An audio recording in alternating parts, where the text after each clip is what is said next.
escape, you do have to kill a handful of soldiers, and some of them take 2 bomb hits to do. So some people have practiced bomb strats, some people have not, and have to kind of wing it, which makes for a very interesting and dynamic race. 2 runners can have 2 very different options, and what we start. A fire rod right in the first chest of the game, so no magic power to begin with in this case, so they'll have to find some magic pots. There are a couple right early on in the escape sequence. However, that is an amazing find. It's going to give them a little bit of a ranged attack weapon, and we know that they're going to get something else to go along with it in a few moments. Yeah, the difference is, of course, I mean, and I'm going to bite my tongue because it's going to depend on what Uncle gives us.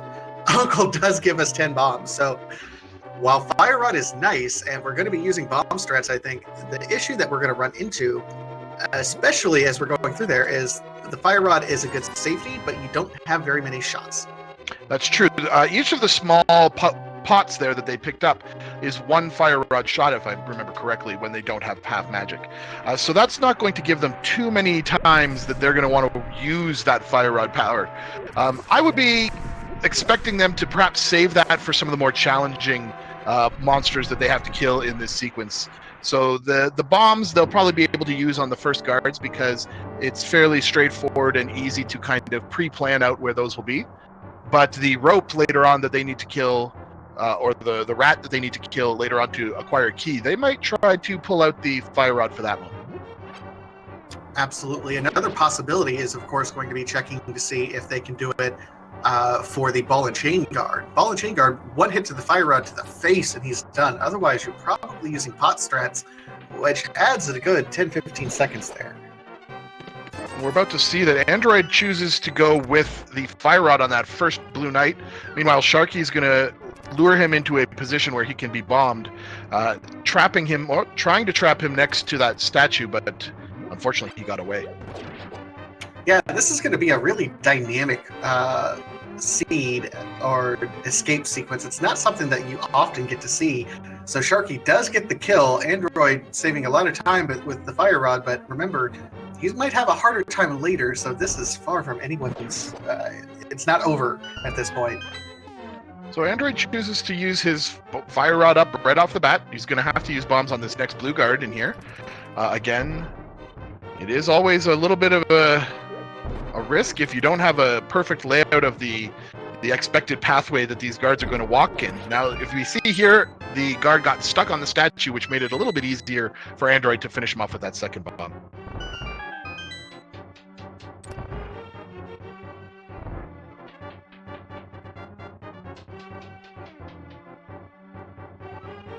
Sharky's going to have to be a little bit careful here. He's been taking a lot of damage going through here. That's the problem. A lot of people use what is probably an inappropriate term, but suicide strats, holding the bomb until it blows up both you and whatever enemy is nearby. The issue that can come from that, unfortunately, is you lose a lot of health as you go through there. So you have to take some time to gather some health as well. Yes, exactly. And we're going to see 10 arrows in Zelda's cell there. That's not really what either of our runners is going to be happy to find.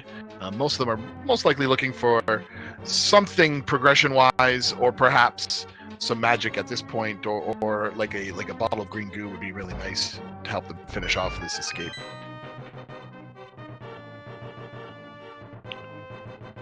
Our Luigi character Sharky is given the runaround to this green guard.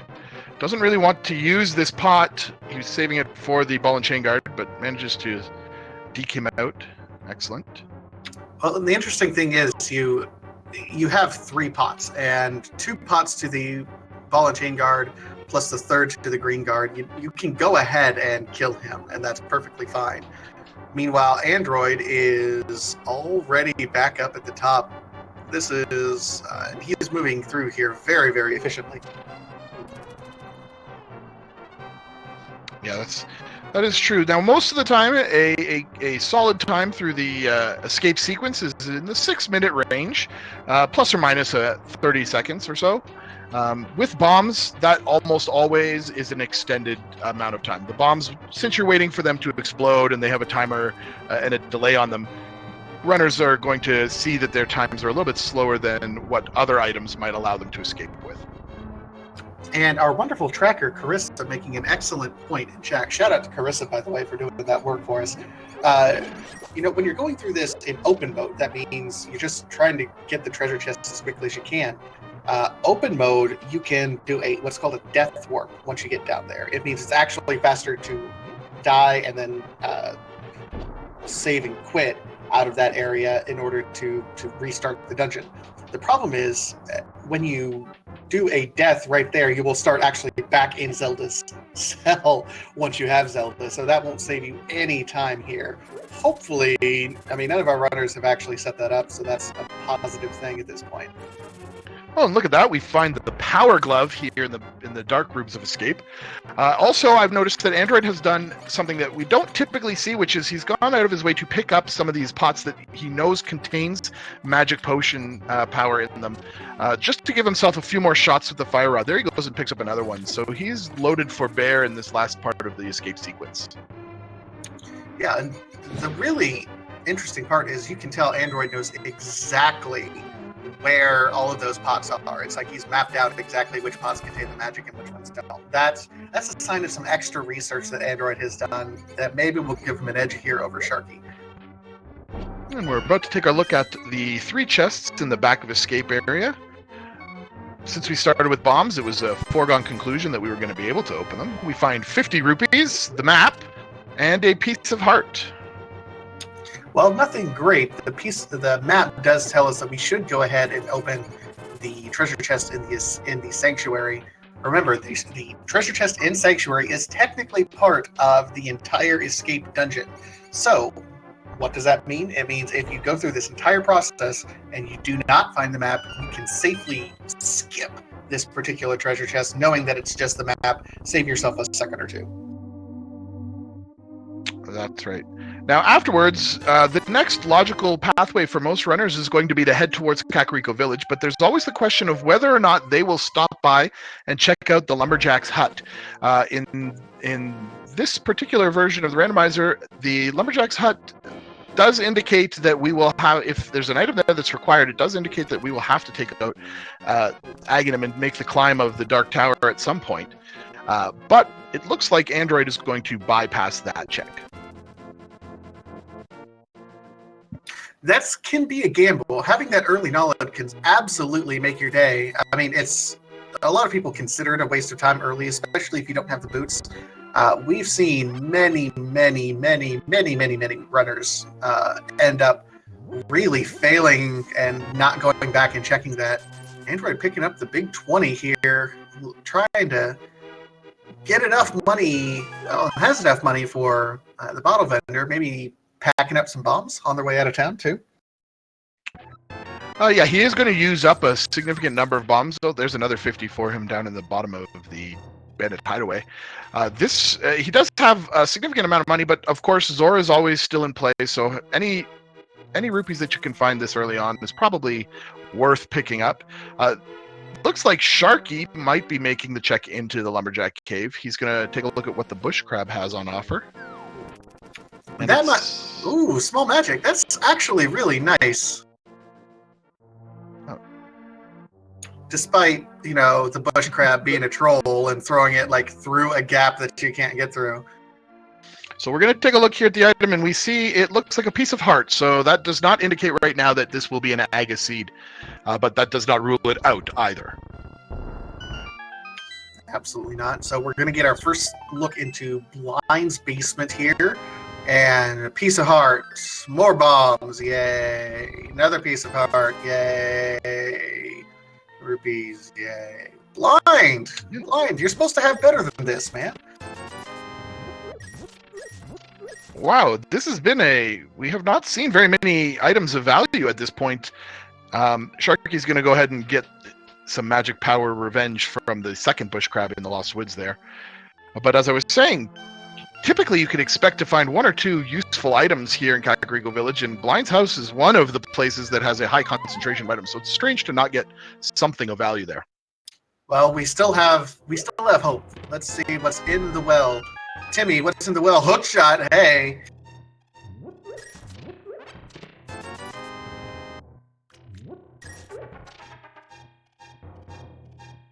All right, just another 20 rupees. Moon Pearl. Okay, so all of our values in the well. And red mail.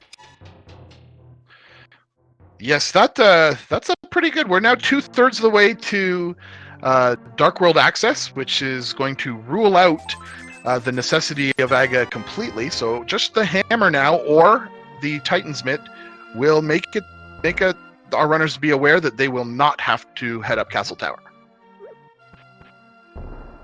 Well, and there's always the off possibility, and it's rare to happen in the routing and how things work, but it is also possible if we get normal Dark World access with the Titan's Mitts. The eastern part of the Dark World is blocked off by either the hammer or the flippers. So if both the hammer and flippers are actually over there, we will have to do Aga in order to get our Dark World access through there. Yes, that is true. There are a couple of tricks that you can do to bypass that, but they will require other items additionally to that. All right, so Sharky working his way through a relatively disappointing Blind's Hut, but he's going to find his value very, very soon. And that was a bottle, actually, on the library ledge. Yeah, a bottle of blue goo.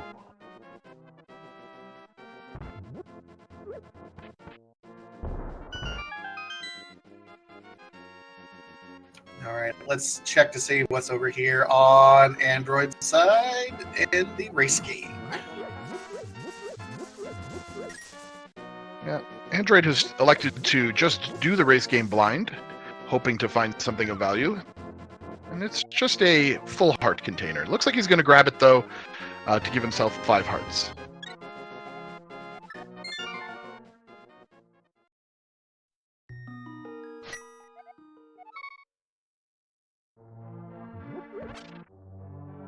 So now my expectation will be that Android's going to head down south to check out the dam area as well as the mini Moldorm cave, which is the next highest density of available items.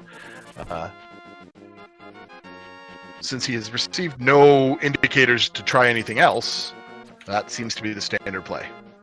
Yeah, we've gotten a couple of interesting items at this point in time, but nothing that really unlocks anything, unfortunately. So we're still running around this early Sphere 1 location, and Android gets the hookshot glitch, but doesn't open the treasure chest, unfortunately.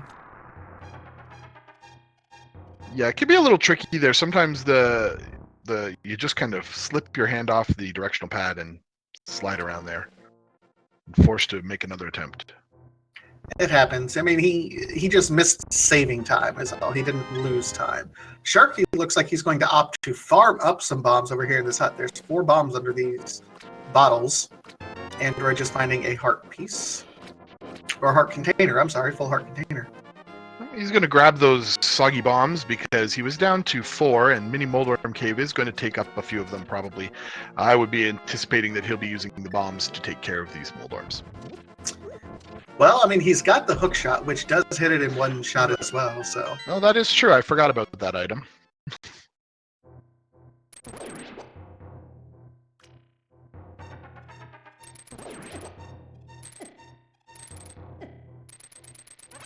Oh, and these mini Trolldorms are trolling Android here, just kind of knock him into a corner. That's true, but they did provide him with another 4 bombs, which maxed out his bomb carrying capacity. And here we have the next 5 checks. We get a big 20, another piece of heart, a full heart, a 5 arrow capacity upgrade, and some more bombs. Yay! More bombs. I'm so excited. This seed has decided to give them a whole lot of nothing at this point, it feels like. Yeah, so, I mean, the item locations that we have still in Logic at this point in time are relatively limited. We have 1 item over here in the Vanilla Ice Rod Cave. We have 1 item over in Agina's Cave over in the desert area. And then we have kind of the last big check that we have. The eastern area that has 3 items in the back of Sahasrara's Cave. And then 3 items in Eastern itself. Now, some of Eastern is blocked off logically because of the lamp. If we get the lamp, then we can go ahead and dive into those. But logically, we're kind of at a standstill at this point. Yep. And with another big 20 here in the Ice Rod Cave, that is going to probably push Android towards, I would assume, the Eastern Palace area in order to hope for some progression. We will be expecting to see something of value in the upcoming checks. Something that will at least force us into a new direction. Now, if you're Android at this point in time, the last thing that you want to see is the lamp and the cape. Because, I mean, cape and lamp start pointing you towards Aghanim. And then if you get a sword, then you can go ahead and reflect everything off. I mean, the Aga requirement is still not off the table, depending on what he picks up here. That is true, but it would require a fairly substantial amount of very specific items to make that happen. Never say never. It's randomizer. Anything can happen. That is true. Let's see. We get the Titan's Mitt, bomb upgrade, and a big 20. So that at least puts Dark World availability into the game logic. It does, and we see Android's going to go ahead and make the play in Eastern. Looks like he's hesitating somewhat, maybe thinking back and forth, and he decides to save and quit. I find that to be interesting because you're already there, and there's just a few items, a few chests. That's not a particularly challenging dungeon to navigate through, nor is it time-consuming since he's already there. But there are a large amount of items over in the Village of Outcasts area that probably are what is drawing him towards that section of the map. Yeah, and more importantly, Skull Woods is completely in logic as well, and because we have that fire rod. Yes, but he will have to find a sword before he can complete the dungeon because he needs to cut some vines down to get to Mothula. Oh, details. Interestingly, we have not had a map check from either of our runners yet, so we're not quite sure where the crystals and where the pendants are. So I would be expecting to see one of those fairly soon. Oh, and all three pendants in the Dark World. Of course, Turtle Rock, Thieves Town, and Palace of Darkness is going to be our green pendant, our green bonus pendant there. Pendant Turtle Rock is always scary, isn't it? Oh, yeah, because the conventional wisdom is that you want to avoid those pendant dungeons as much as possible, since they don't necessarily progress you towards the Ganon fight. The rest of the crystals, oh, look at that. We saw the cape there in the chest game. But as I was saying, the rest of the crystals being the lower numbered crystals, that means that the 5 and 6, or the red crystals, will be in the either Tower of Hera, Eastern Palace, or Desert Palace. This has got to be the first time in recent memory that we've seen the Dark World check before the Light World check. Yeah, I cannot think of a time where I had that happen to me. Additionally, as I was kind of trying to say, but then forgot midway through, this means that our runners are going to have the draw towards some of these high-density item locations in Palace of Darkness and Turtle Rock, which are pendant dungeons but contain significant number of items as well. Thieves Town is a high. There are a lot of easy accessible chests there, and it really is kind of when you're playing this game, a little bit of a gut check about whether or not you should do them. Now, Thieves Town looks like Android is going to head into, and the chests here are easy to get access to, and the requirements for entry are very, very low. So it makes sense that he's going to make sure to take a peek at what he can find here.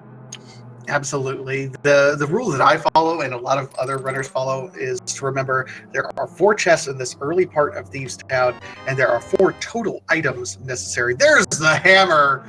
Okay, Aga is now dead, guys. Thank goodness. So what you kind of want to do at some point is when you're going through, and if you get one item that may incentivize you to dip further into Thieves Town, but in these first 4 chests, if you get 2 or 3 items out of the 4 possible items in Thieves Town, that increases the likelihood that someone's just going to dip out, because the likelihood of just one item being required is very low. So we got 1 item. One of them is guaranteed to be the big key, which we've already gotten. So we've gotten the hammer and the map. So 3 of the 4 items in the first 4 treasure chests are dungeon items, that means there's still 3 items buried deep in Thieves Town, and Android is going to go for it. Yes, you picked up the hammer as well, so that means he has full access to this dungeon. The big key chest is hammer locked, so he does now have the ability to check that when he gets there. Meanwhile, Sharky has elected to head into the Eastern Palace. So we're going to get our first look at some of the items that were passed up there. Just looks like 3 bombs in the first chest available to him. Android also gives us a peek at our first check into the stun prize package, which just appears to be a single rupee. Whenever you stun an enemy, I mean, there's different prize packs at different levels and what you kill and certain things, but one thing that remains constant is for the randomizer seed, when you stun an enemy and then you kill it, it will always give you the same thing no matter what the enemy, as long as it's stunned. Android stunned the enemy with the hook shot, killed it with a bottle skull thing, and gave us a 1 rupee. Now, if it was hearts or fairies or magic, it's a little bit different, so it's going to be less safety involved in this particular race than usual.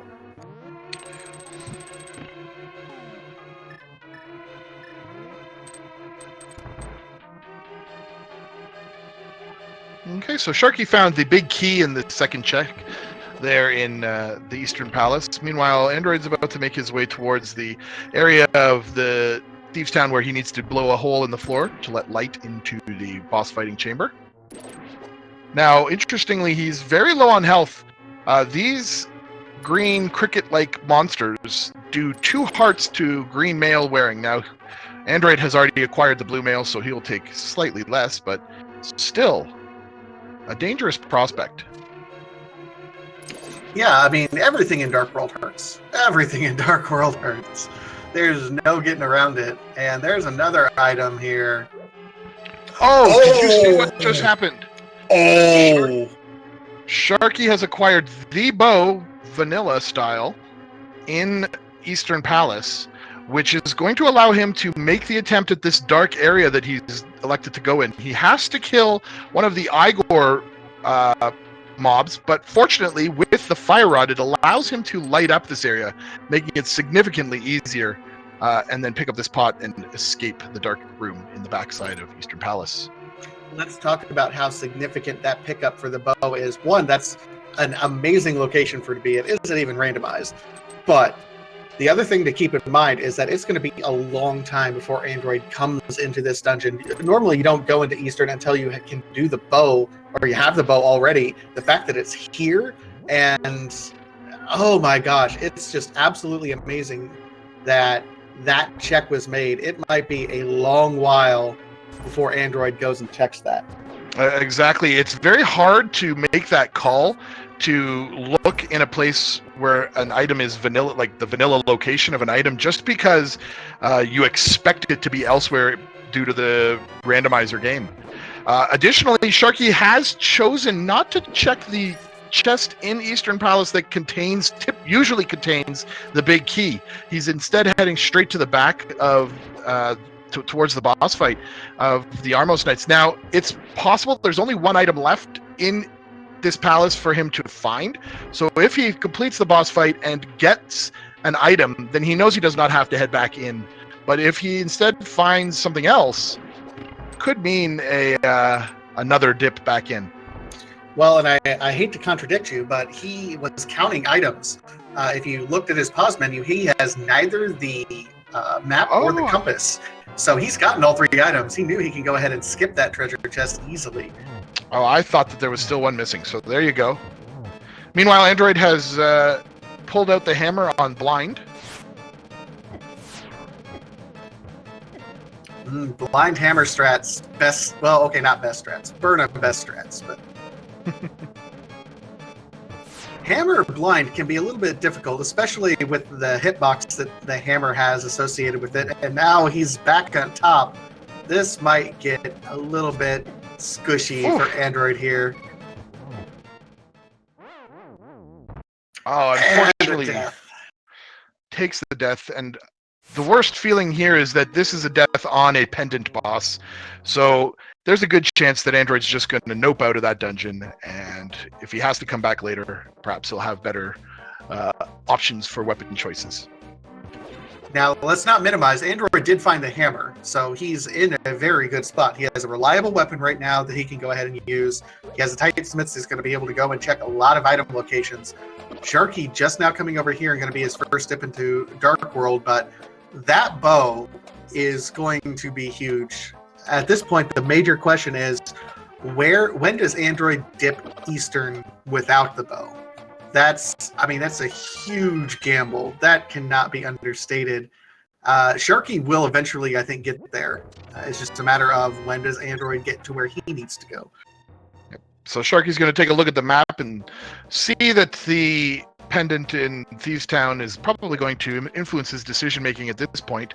But, as you have mentioned, those first 4 chests being so easy to access, it's typical that a runner might take the few minutes to pop in and check them.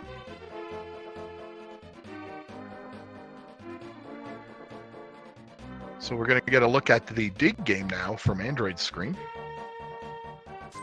So chat, how many digs is it going to take? Let's find out. I'm a fan of low dig games. Digging game is such an annoyance. I kind of wish you could use dash strats with it.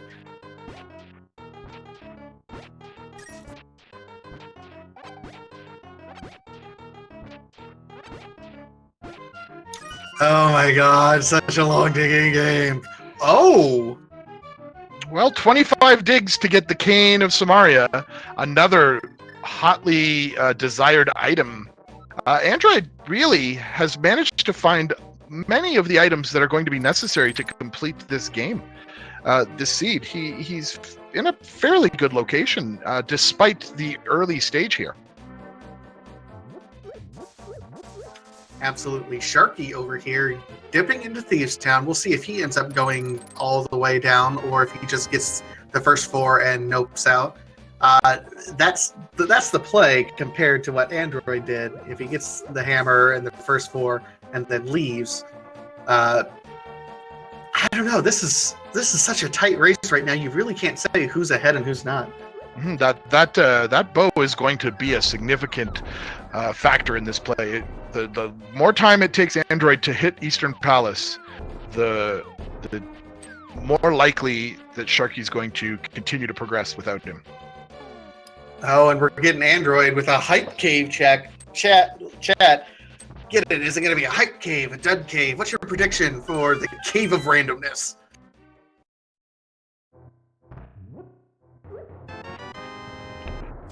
Look at our first item is just a 20 rupees.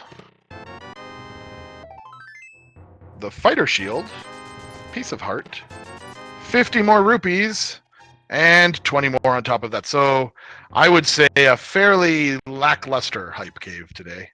Let's call it a Jerry Maguire cave. Show me the money! Unfortunately, in my last seed that I was commentating, we had 4 out of 5 items were fantastic finds. It was the hypiest hype cave I've ever seen. Today, not going to be the same. 4 out of 5? Really? I thought I've seen some 3 of 5s where it's like bow, hammer, cane, or bow, hammer, mirror. Yes, it was, I believe, flute, mail upgrade, sword upgrade, and hookshot. Oh, nice. Yes. It was pretty nice. So we're going to get a look at the pyramid ledge.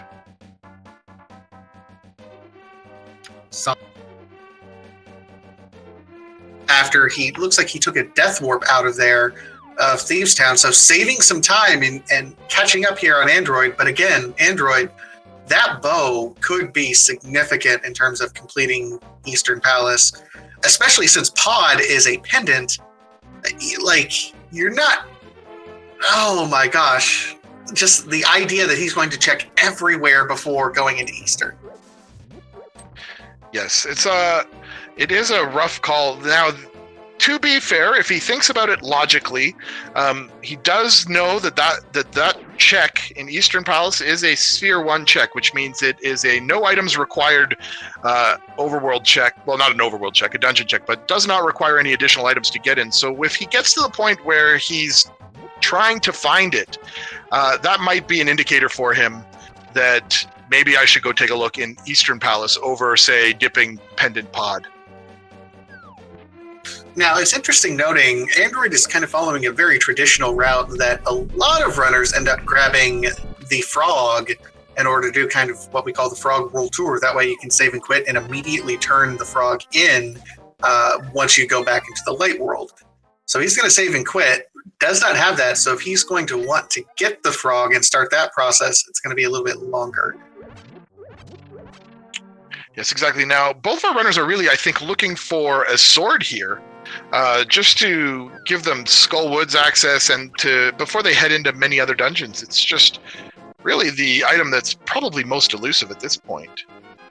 The lantern would open up Death Mountain, or the flute, of course, and the mirror would be a very helpful thing to find as well. Now, looks like Sharky is going to go back and do that which Android did not do, which is rescue the frog.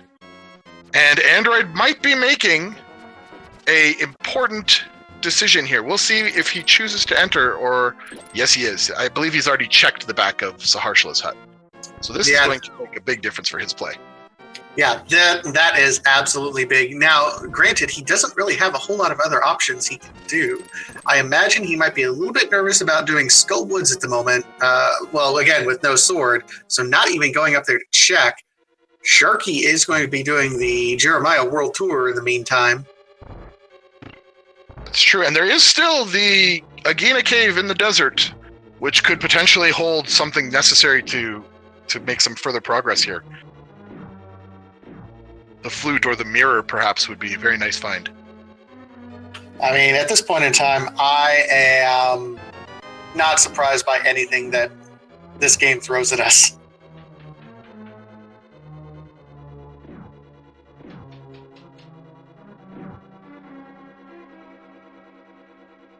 So it's relatively early on, but during this lull, while they're checking each other's places that each other has checked out, I'd just like to throw a reminder out to the people watching in chat that these two runners, as well as all of the runners who are participating in this tournament, are all deserving of your love and affection. So if you would take a moment to check out their streams, perhaps follow them and throw them a like, that would be super fantastic, and I'm sure they'd appreciate that.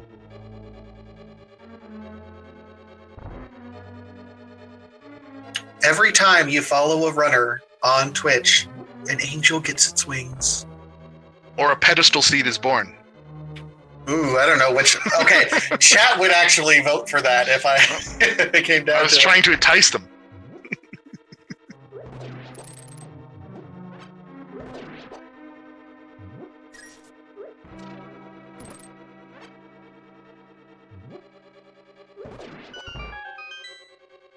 All right, Android about to pick up the bow. Sharky is continuing with the Jeremiah World Tour. Do you know why they call him Jeremiah, by the way? Well, because he's a bullfrog. And Jeremiah was a bullfrog who was a good friend of mine. Something, but I sure did drink his wine. That's something like that.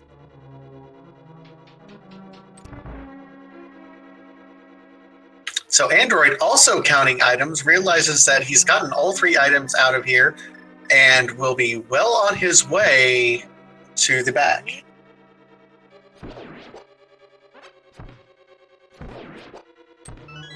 Yep, he's going to do the traditional world tour here.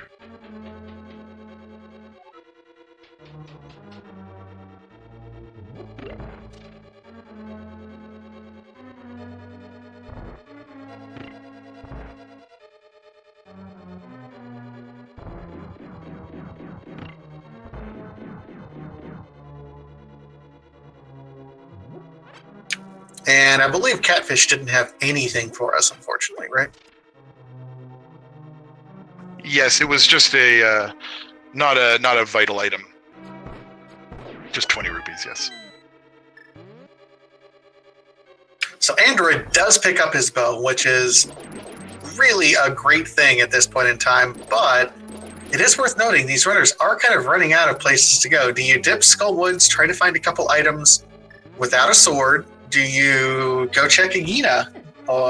Do you do a pod?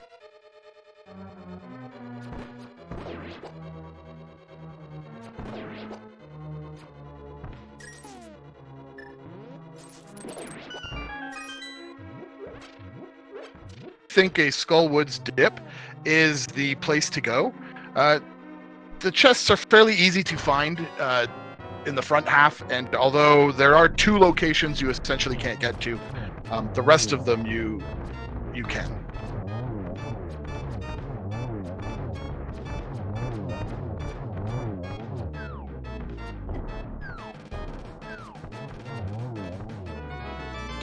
Android takes out Armos Knights relatively quickly there and picks up his first crystal of the match.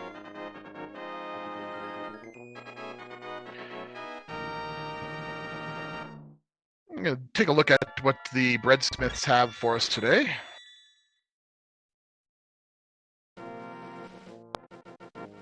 Just 5 bombs. That's unfortunate. Looks like Sharky takes a moment there, breather, to think about what his next strategy will be. I mean, it's a good question at this point in time. What is the next strategy at this point in time? Yes, one of the things that happens when you have a lot of or this kind of combination of items that both of our runners are experiencing right now is that you have choices, and choices that are in this particular case where you may not have an optimal, obvious choice, really does make for the possibility of making the wrong or the less than ideal choice. It can be nerve-wracking.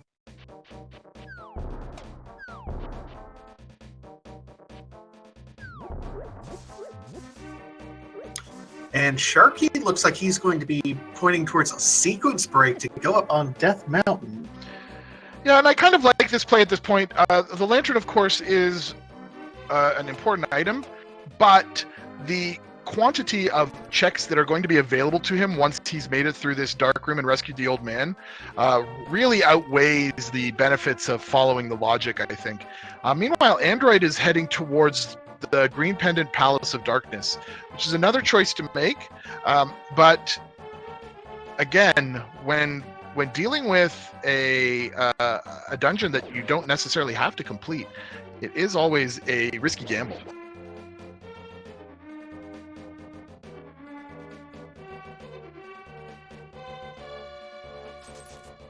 Now, if we do find the lantern up here on Death Mountain somewhere, it indicates that the flute has been available or would have been available to us at some point. Yeah, Death Mountain logic is really interesting between that lamp flute dichotomy. It'd be really interesting for Android to find something here that would point to what else we might find. So let's see what these two will find in their respective areas. I love route divergence, by the way. Indeed, yeah, and it is looking like Sharky is having a little bit of trouble through this dark cave. Without the sword, it can be a bit difficult to route. You can't get the little sword sparkles to help you know. And look at that! There's the flute! Item 1 in Palace of Darkness. Now, would you leave the dungeon after finding that? Or do you think that you would continue on? You know, Palace of Darkness is so stacked with so many items. No, I stay. I absolutely stay. More than that, it's stacked with all those items, and it's the green pendant.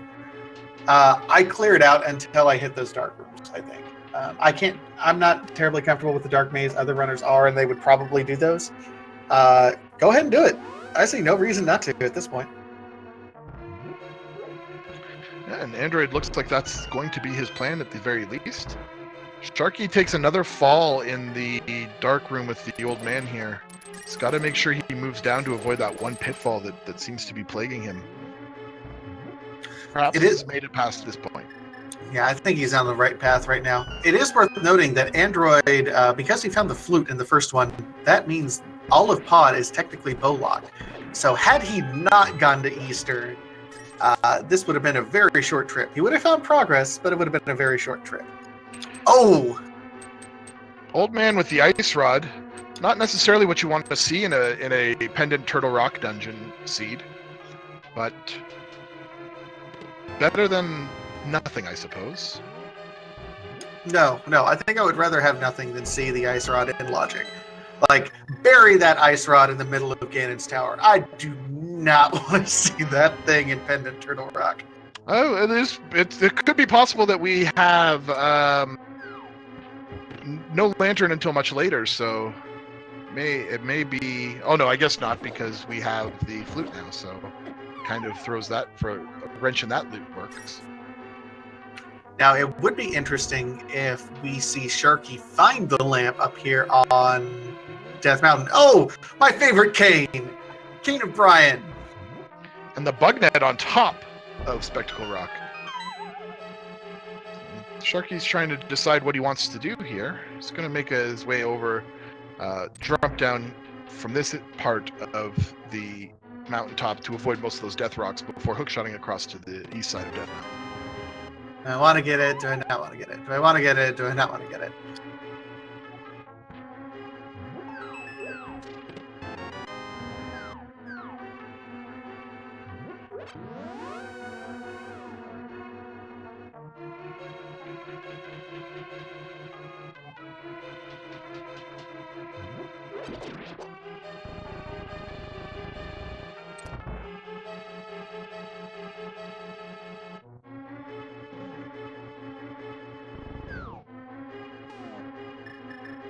There, gets a blue bottle and a piece of heart, so that opens up the sick kid check for him as well, his first bottle of the seed. Oh my gosh, we're 41 minutes in and still no bottle? Wow. And the 5 chests here in the other area of the Paradox Cave hopefully will provide us with some other valuable goodies. It's going to have to throw the bomb, I think, to activate this switch.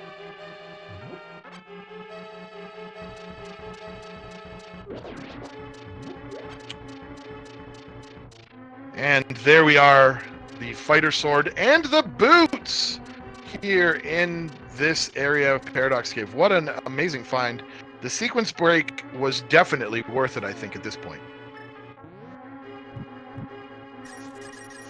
Android's going to use his his fire rod to light the torches here, make this easier. He's going to take a moment to pick up rupees, thinking ahead to the fact that he wants 500 for Zora. Gets nothing of value down here, but the additional rupees will be beneficial later on. Meanwhile, Sharky's popping out of the top of Death Mountain here. You can even take a little quick jump into Tower of Hera. He has everything necessary to full clear it, and it is one of our crystal dungeons. Yeah, it seems like a solid check right now. Even if it's fire locked, he does have that fire rod from early on, so that would be a nice check. Meanwhile, Android clears out everything, doesn't really find anything else, and not confident in those dark rooms.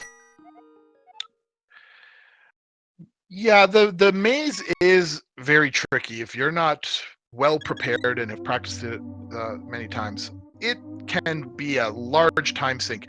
You'll probably be able to find your way through it, given enough time, but in a race-like situation, that's just not the kind of move you want to be making, I think.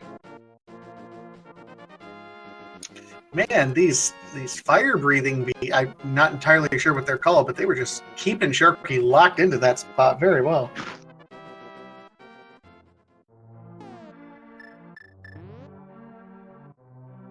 Yes, and I don't know that we've actually... I think we've had a look.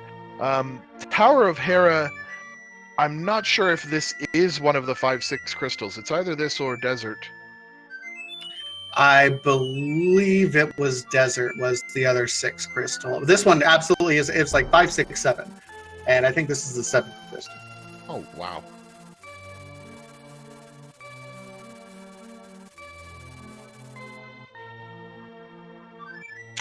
So Android activates his flute, which is probably going to send him. I would be surprised if it does not send him up to Death Mountain as well.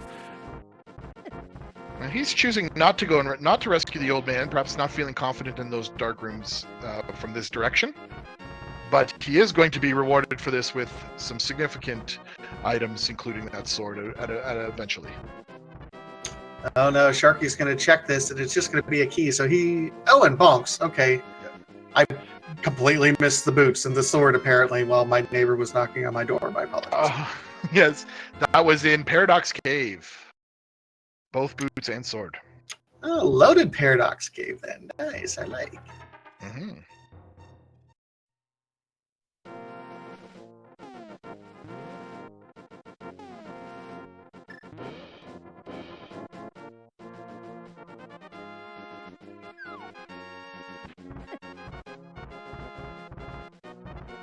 of choice here unless you have Tempered Sword. And it only takes 3 hits and avoids that enraged version. But Sharky takes a fall. They don't call him Trolldorm for no reason. Gives an opportunity. He was wisely set it up so that the orange pegs were down so he could make use of those hearts that were in those pots there.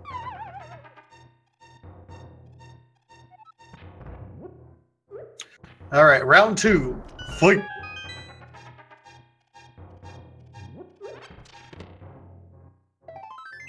Trolldorm giving some interesting patterns as he's going through there. I've never seen that many turns, but he gets the kill.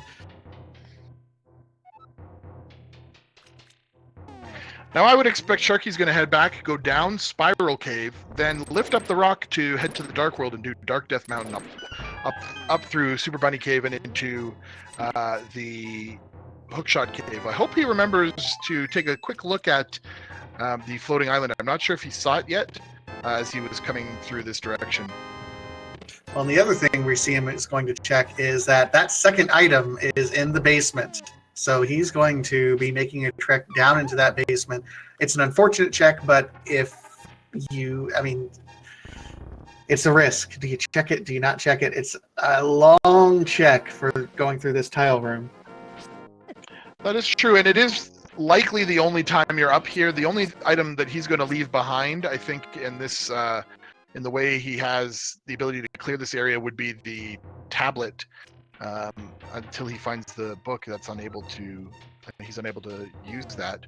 As well, he could even probably, I think, he has a blue pot and the cape, so he can, in logic, deal with the Spike Cave in the Dark World. So there's very little left for him to look at up here after this trip.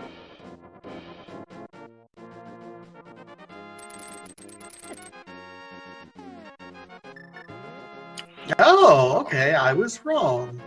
Oh no, he fell off the coffee break invulnerability pegs, but fortunately the room was finished being a tile room at that point.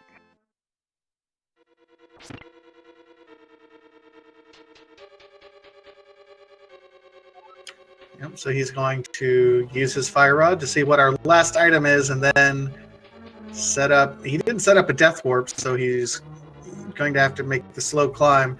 And it's just a heart container.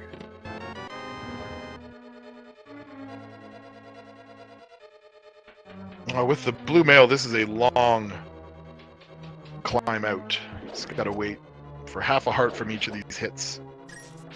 Yeah, I think you want to... That's why you don't want to do the invulnerability frames there. Just take some hits so you can kind of whittle yourself down a little bit on that one.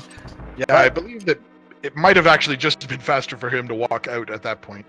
Unfortunately, yeah. But he gets it, so he will be going over, doing Spiral Cave the fast way, and then likely Dark Death Mountain, because we have everything to get there.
Feeling like he might be in a situation where he doesn't necessarily need to see those items. I'm not quite sure.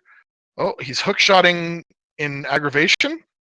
I'm not sure what if those were good hookshots or bad, but he does have access now to Skullwoods with the sword, and he additionally can get into areas like the Mire Cave or the Meyer shed and take a look at those two items.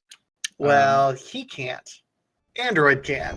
He has not dipped pod yet for that flu. Oh, that's true. That's so right. Yeah, I'm trying to understand what his thought process is there, and perhaps those hookshot throwouts were an indicator that he feels he made a mistake there. We'll find out soon enough. Well, he was already in the sequence break. Maybe he thought he didn't want to do too much sequence breaking, but when you're already up there, just do it. Commit to it. Commit to your sins. That is true. So let's see if Android will give us a good look here at what is in the dark side of Death Mountain after he makes his way down Spiral Cave.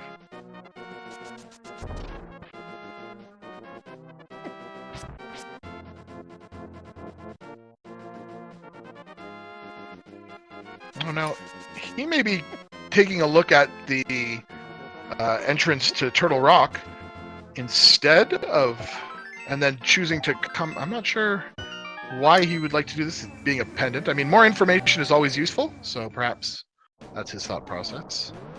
It's possible that he's hoping that the mirror will be located either in Super Bunny or Hookshot Cave, so that he can mirror over and get that at that point in time. If not, though, that's going to leave another item location up here that he's going to have to come back for, essentially negating the advantage he just gained by Sharky opting to save and quit. And now we know that there was nothing of value in in the Spiral Cave, but there's no way for him to know that. Absolutely. So and nothing in Hookshot Cave, unfortunately. So we'll see if something's in Super Bunny Cave.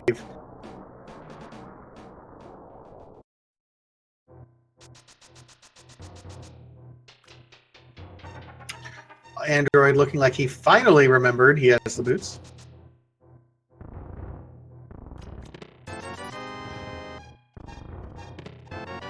Now, I wonder if he's going to head back upwards and take a look at Spike Cave, but no.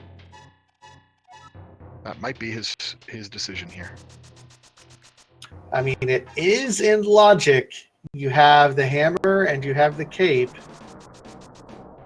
You could have had the cane if you had made that call, which would have been slightly better, as the cane uses a little less mana, and you wouldn't need a potion to help you through that area. He's going to look for a fairy in one of these 4 bushes. Doesn't find one, unfortunately. Yeah, he took a lot of damage running through there, so this is not going to be a terribly efficient. I don't know if he will be able to make it. If you want to, he's got blue goo, so he'll be fine. Yep, with the hook shot, which gives you iframes as you're traveling. That plus the use your cape now. Ooh, this might not be a good thing. When he takes the cape off, he's going to take some damage. So I think we might see. Spam that button. No, it doesn't. Oh, takes the death. Oh, that hurts Android. Meanwhile, Sharky's made his way all the way through Skull Woods. Finds 50 rupees here at the last chest, and is now going to head up and fight Mothula.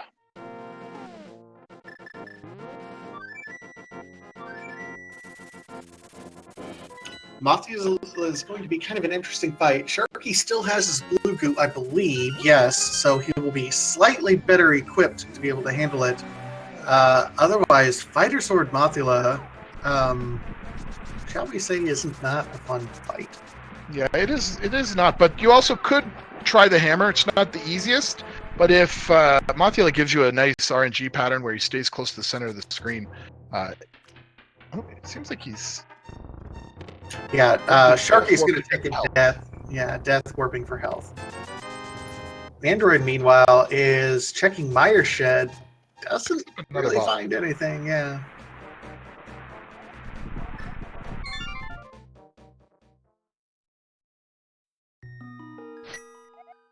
So now we know that Hookshot and Super Bunny Cave wasn't necessary, which kind of undoes the decision that Sharky made to not explore that area. But in his mind, he's going to have to take a look at them at some point. Absolutely. And oh my goodness, I don't know. Sharky might have to burn his magic. Don't burn your magic now. Oh. Sharky, we're gonna have a discussion after this. Whew, Wallmaster almost gets a hold of him. Android is elected to fake Flipper. We're going to get a look at what's on the floating island, or on the Lake Hylia island. It's just a 5-bomb upgrade. He's not choosing to go check out what the hobo has, or... Yep, he's going to head into this whirlpool warp to go up to Zora's domain.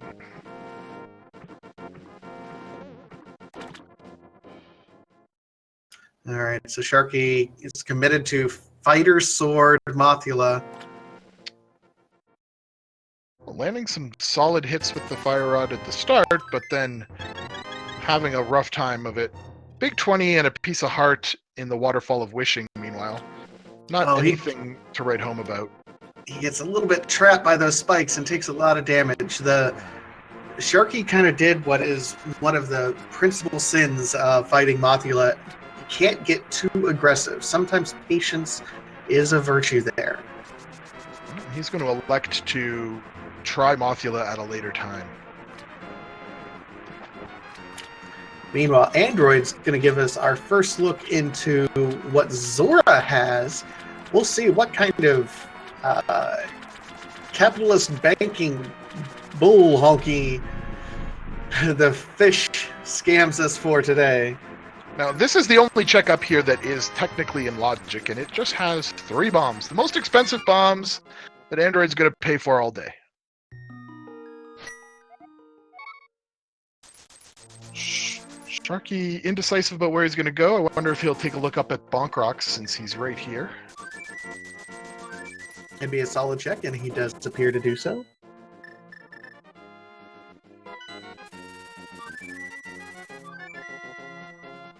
Well, Android making a mistake. Did not intend to go to this particular area. Flutes right away and heads back towards... Looks like maybe he's going to set up to go check out the hobo now. You know, it's a very nice setup here. Sharky also going to be checking King's Tomb. He's got to activate a dash and move upwards, and there it goes.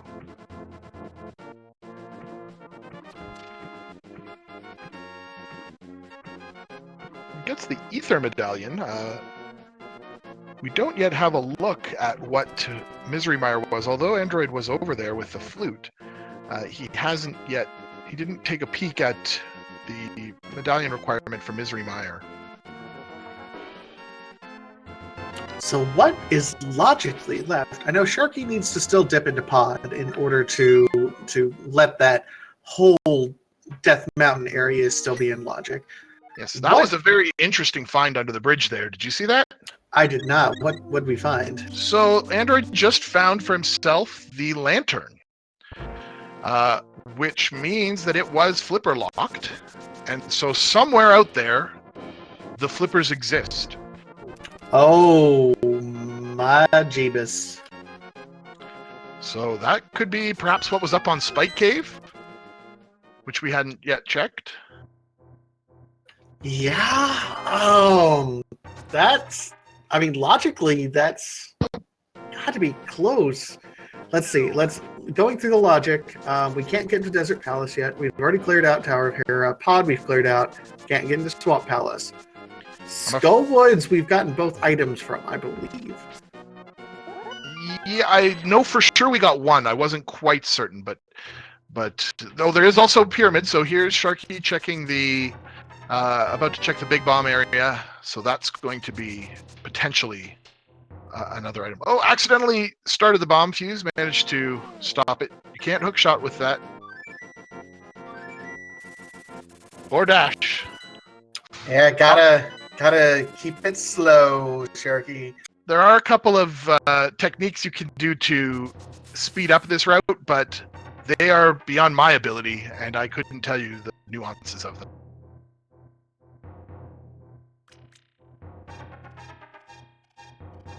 So at this point, Android is going to pick up his ice rod from rescuing the old man now that he has the lantern. So it feels good when you have the light available, especially if you're not comfortable with the dark areas of the game.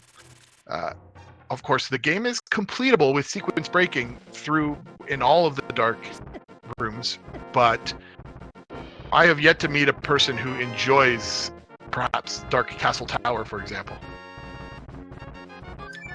Come on, who doesn't enjoy like falling down 8 times and resetting your progress every time? So Sharky, with our pyramid check, this could be something important, and it's the book.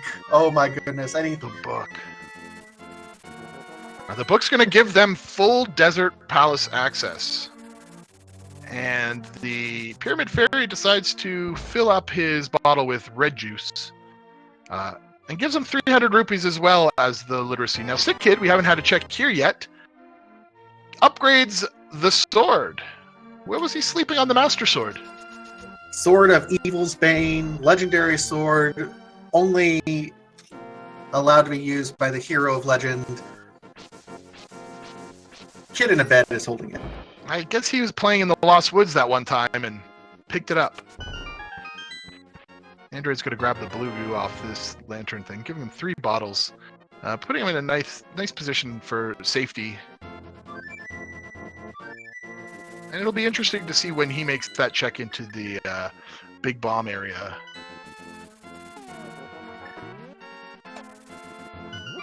Oh, with Lamp, he's actually going to go back and knock out the rest of Palace of Darkness. Remember, he skipped... he did the dark rupee rooms, but he did skip the dark treasure, dark maze, and the big key, big treasure chest. I'm sorry. So still quite a bit here for Android to check, and he can go ahead and complete it. Yep, and Sharky's with the boots. Sharky's going to have an opportunity to go check Agina's cave. It's really easy. It's a safe check now that he's got access to the desert, and since he has the fire rod, he's going to be able to full clear Desert Palace. Even if the dungeon is boots locked, he has the dash ability.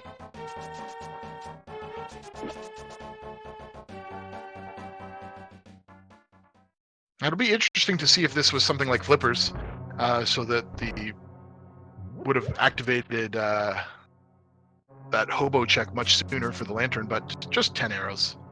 Nothing to write home about. That being said, the book isn't necessarily... Oh, the book is out of logic, because dark rooms in Eastern, so we're not going to find the Flippers here.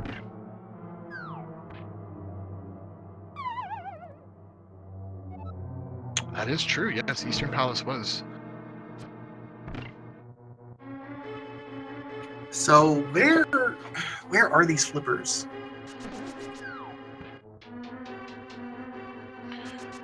So that leads us back to, I think, perhaps Spike Cave. It's because the flute was accessible. You did not have to go into a dark room. It was the first chest in the Palace of Darkness, and that would allow you to get up Death Mountain. And at that point, we did have the cape. So it may be one of the few places that I can think of that would have been fully accessible for them. So logically, the seed wanted to require a pod double dip in order to get the flute, then climb up Death Mountain to be able to do Dark or Spike Cave to get the Flippers, and you go over to Hobo to get his lamp, and then you can come back and do Dark Rooms. Sometimes it's nice to be reminded about how evil Randomizer can be. Oh my goodness, finding silvers in the dark maze. So, yes, I was about to say to you before that, while you were speaking there, he got those, but I suppose the flute was the only item that was kind of being hinted at in the Palace of Darkness, so it might not have necessarily been a double dip. But although silvers are not necessary, they are a very useful item, and they make several boss fights, especially the Ganon fight, much easier. So, wow, what a nasty set of circumstances that this seed was trying to lead them down. I mean, and it's entirely possible that that's going to be the only... Oh, Sharky finds Bombos! Yes, the pod, or the Turtle Rock opening medallion. But potentially could also be Misery Mire. We aren't sure yet. Taking a death there. So that's the second item, I think. And he's going to just head straight to the boss now.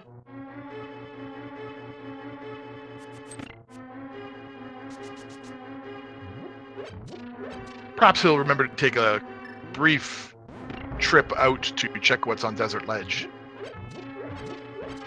I believe he checked that earlier. Maybe? I seem to recall that he did, although I might be getting my races mixed up, so you can ignore me as well. Let's go and take a look. That was a heart, so perhaps he saw it and elected to take that. He only has 11 hearts at this point, still wearing blue mail. When you only have the fighter sword, boss fights typically are very long, so makes sense that he wants to get a little bit more health.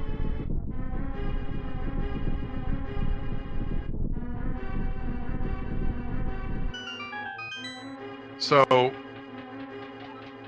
at this point, since our runners couldn't have gotten access to Turtle Rock yet logically, because Bombos was locked behind the book, Turtle Rock is still not likely the location for the flippers, and therefore Ice Palace is still out of sequence. Yep, absolutely.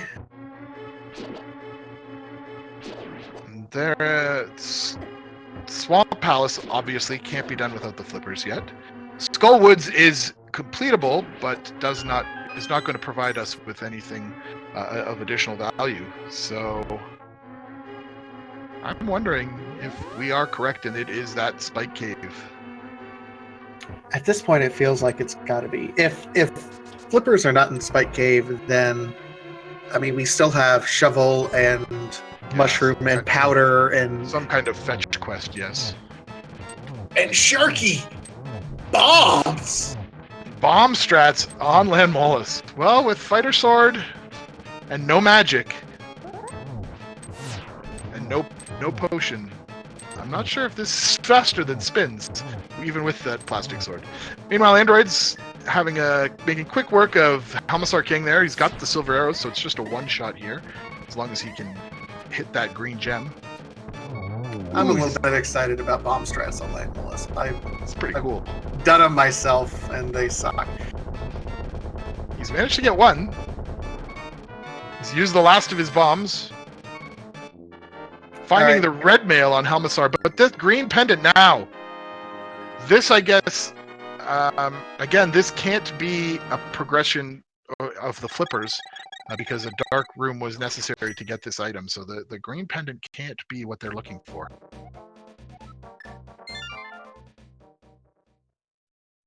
And he's saving and quitting because he doesn't have the mirror to mirror over and check Sahasrara. Now he might just flute over and take the run, but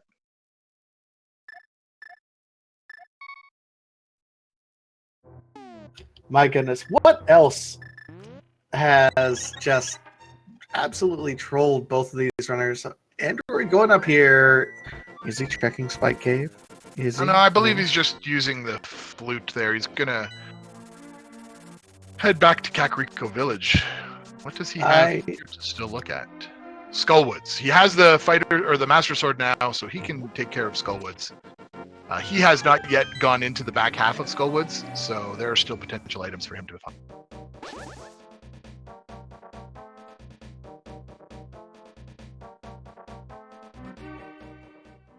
Meanwhile, Sharky is wondering what to do with his life. Yes, it's possible that the Spike Cave could additionally, just having a thought, like Carissa in the chat mentions and brings up, that it's also possible that Mirror could be in Spike Cave, because that would give access to Desert Palace as well, which would give us the Bombos, which would activate Turtle Rock, which would mean flippers. Oh, so there is that. Carissa, you are mean. I mean, at this point, it figures some sort of progress is in Spike Cave, just logically.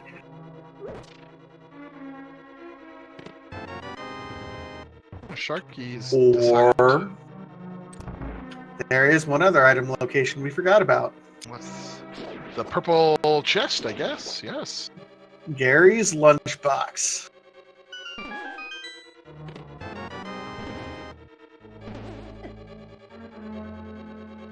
It is interesting. Has he gotten that lunchbox stuck on these steps? Oh, there it goes. He was almost. He was really almost stuck in there. a bad position right there. Yeah. He's trying to dash with these followers, and they don't have boots, so they can't do that.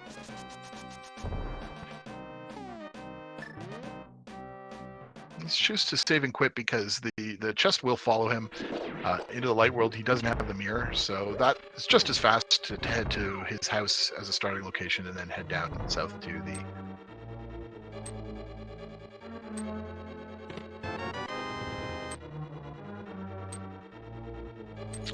Well, let's see. I mean, okay, so we have the purple chest and then Spike Cave. So it could technically be either one of these locations. Don't want to put all of our eggs into the Spike Cave basket. Although the mirror also opens up other additional places, not necessarily meaning they have to Turtle Rock. It would open up Graveyard Ledge. Oh, and there's the buffers. Go, Sharky, right over. Just dash over. Hobo, right there. And he's not happy. Why do you got to do that to the man? He's just a retired thief trying to make a living for himself. It's not his fault that you didn't check his lunchbox. Just a couple of dashes and desperation. Still don't have the mirror, so that means Swamp Palace is not doable yet.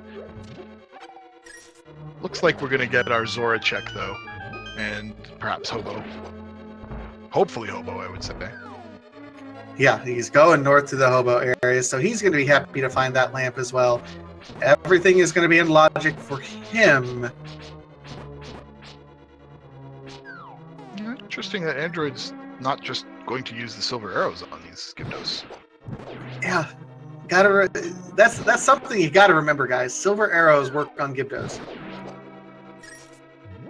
Yeah, and it saves your magic. Which makes it doubly awesome. So Sharky's about to get his lantern here. The seed is kind of... Oh, wall mastered. Trump-handed. Oh my god. It's orange and it's grabby. I can't think of anything else to call it other than Trump hands. So the lantern, now having achieved the lantern, Sharky is 100% back in logic. I do notice, and this is one of my favorite parts about this particular sprite, is that when Luigi is in the water, he puts on some goggles, looks like. It's kind of awesome. He's got one of the best swim animations for a sprite ever. Kirby also does that. He uses goggles That's as well. true, yes. Yes, Android did finish off Helm's Arts, where he got the red mail, I believe.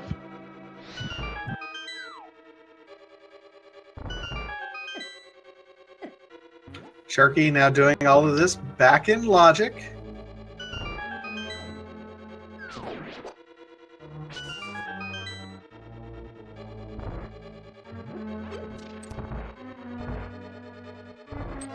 Now, to be an hour and 13 minutes in, with each of our runners only having finished 3 bosses, that's just the kind of seed that this has been.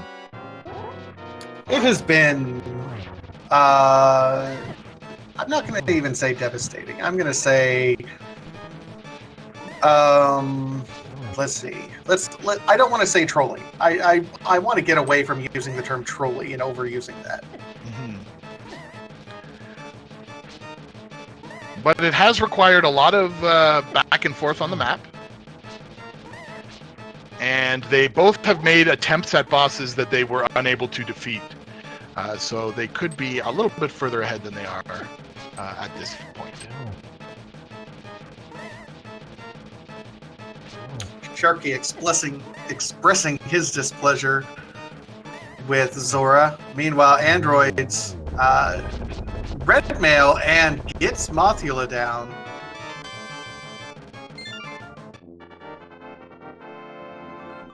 So Sharky's going to pick up that health on the Zora ledge. Well, Android finishes off his 4th crystal boss. Ooh, so I'm just going to go down the list here. This seed has been ambitious, arduous, burdensome, challenging, crucial, demanding, laborious. I like that. Laborious. Yes, laborious is a good adjective for this seed. Yeah, we're just going to go with laborious. Yep, there's no better word to choose. Alright, it's gonna grab 50 rupees out of the back of this area, and that's the last item as soon as he toadstools. And he's jumping into Ice Palace. This is a gutsy play by Sharky here. Yeah, well, it is the next Crystal Palace that he has the ability to fully complete. You always want to be able to, like, for myself, and I think for many other runners, being able to go mode Ice Palace is such a nice feeling, but sometimes you just won't be able to.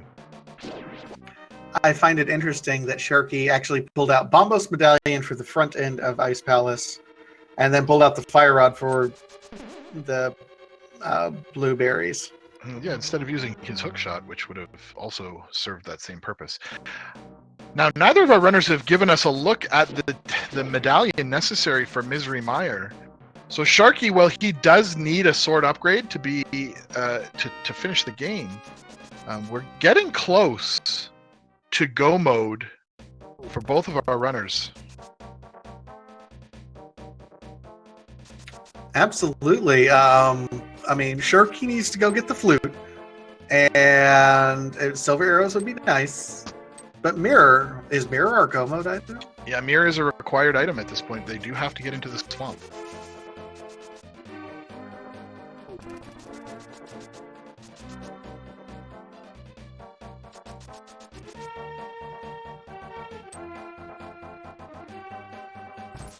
Yep, they're 2 out of 3 or they have access to 2 out of the 3 medallions. So Misery Mire, they may need Quake, but you can hope there's a 66% chance, I suppose, that it'll be one of the 2 they have. Although I don't think Android has picked up his Bombos yet. Android looks like he's going back in for revenge on Blind here. Sharky did not lay a bomb. He only has 2 bombs, so he's got to be very careful here in dealing with this part of Ice Palace. Yes, he manages to kill these to move on. And if he was hoping to use bomb jump strats, that's out the door now because he has no bombs.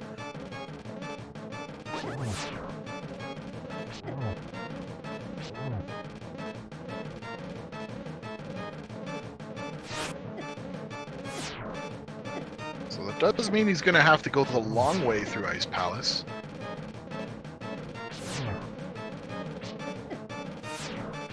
Android, meanwhile, hit phase 3 of Blind with plenty of hearts to deal with and plenty of hearts to spare, and the red male makes this fairly straightforward fight, and he takes him down. Getting a mushroom. It'll be interesting to see. It will be very interesting to see if this turns out to be a required and necessary item. A badger.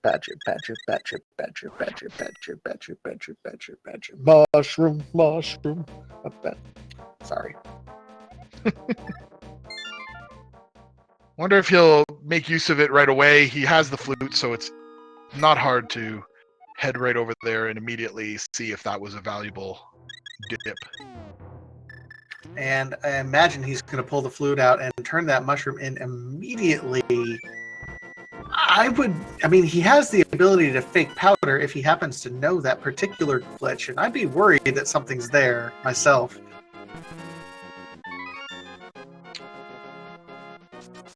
That is true.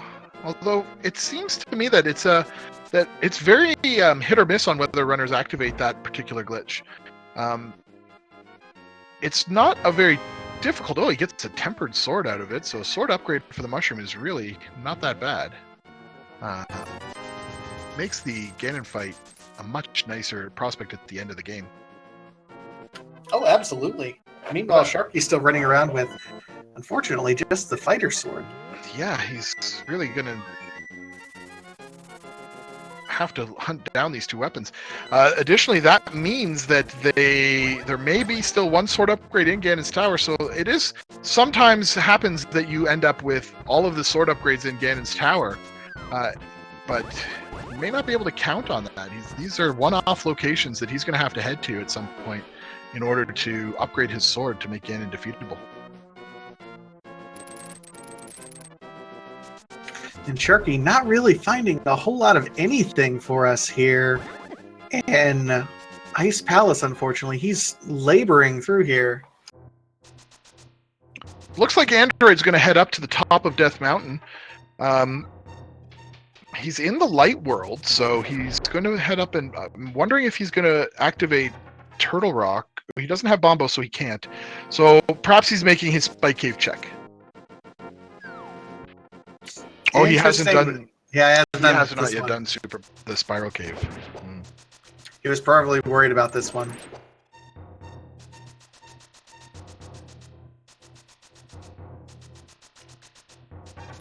And as a reminder, the second sword was at Sick Kid.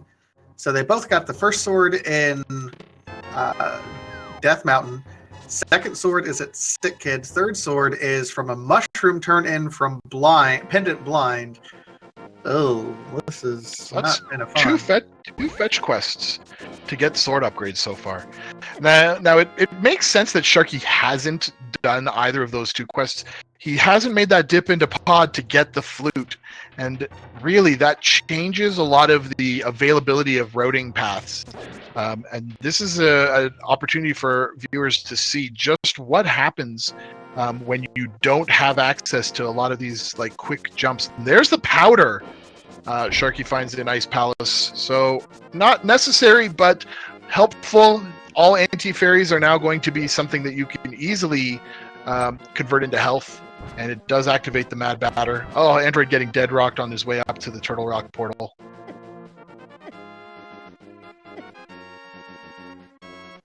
No, that is such a horrible, horrible, horrible dead rock location. But he gets there, realizes that it's Bombos, backs out. So at this point, Sharky's really got to get himself over to Pod. Which is, he knows it's a pendant dungeon. Sharky has actually avoided the pendant dungeons like Pod, and he did an early dip into Thieves Town just for the first 4 and then left. The difference is Android has really almost prioritized the pendant dungeons. He has full cleared 2 of them, and he's in a good spot, but he does only have 2 crystals at this point in time. Meanwhile, Sharky does have 3 completed. That is true, and it goes against, I would say, the conventional wisdom of staying clear of those pendants unless you absolutely have to. But it is paying off for Android right now. And just a piece of heart in Spike Cave. So after all that hype, it was Gary's lunchbox and not Spike Cave. I find it hard to bet against Gary's lunchbox. It's one of my least favorite item locations, which means there's always something there. I hate it. Sharky, this is going to be a tough fight for Sharky, I think. He's getting ready and preparing himself for Fighter Sword, Hammer, no half magic, Cold Stare. Yes, fortunately, he's going to be able to bombos him out of the ice block, so he will have some fire rod shots to start this fight off with. If he's careful, he can do a substantial chunk of damage early on, but instead he's just going to go for full-on sword strats. That seems a little dangerous, and he is sharded with some ice right off the bat. Phrasing. After I said it, I was just like, well, I was very careful to enunciate. There's Android's look at the lumberjack cave. He's just saying, is this an agassiz? No, you've got everything you need at this point in time, Android. Well, unless there was something necessary there, and then it would have been. So he's going to take a look now at Eastern Palace. He just needs to... What Android really needs to do as a reminder to the viewers is he needs to hit that Pyramid Fairy up for her literacy books to give him access to Desert Palace. And that access to desert translates to flippers were in Gary's lunchbox. So he needs to do both those things at this point in time. Sharky, meanwhile, taking a death on Cold Stare. Cold Stare, again, that's not an easy fight. And that's another boss fight that has turned around one of our runners today. It's just they're not having any of the luck in the order that they feel forced into taking.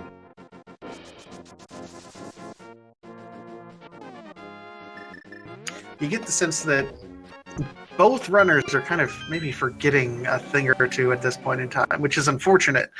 Android is missing out on... I don't think Android's even turned in Jeremiah yet. That's true. Now, looks like there's a chance here he might be making the Pyramid Fairy look. Yes, he's going up to get that big bomb, so that's going to give him at least a path. At this point, neither of our runners seems to have a good focus of where they want to go and what they want to do. Sharky might be making a play at Mothula, although he knows that that's not going to provide him with any items. It's at least forward progression in the game. Nope.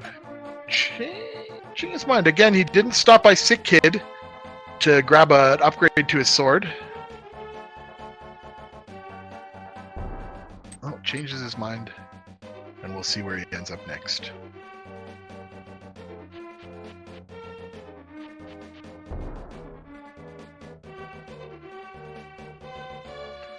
He does have the powder, so that's 2 checks. Sharky has the powder, so there are 2 checks in the Kakariko village area that he can make a look at, and that might be enough to entice him to do this dash run there. Man, that would be nice. Android picking up his book, so he at least has a breadcrumb of where he needs to go next. Or can go next, rather. There's nothing actually in Desert, I don't recall. I don't believe. Sharky checking the maze game at 127. Wow, what kind of a scene has this been? A laborious one. Oh, here we go. Another head down towards the desert. Still not going to get a look at the mire door.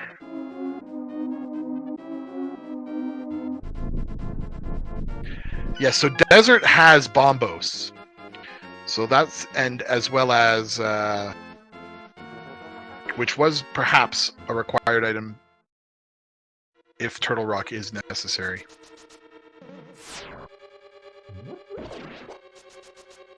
So, Android, whose strategy seems to predicate on going ahead and doing the pendant dungeons, you get bombos. Well, do you go ahead and do Turtle Rock?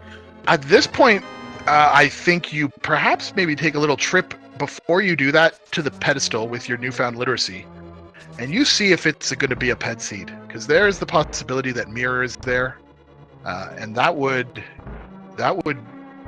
put him in an absolutely phenomenal position, considering he has cleared 2 of those required dungeons for a pedestal seed. Sharky missing Sick Kid.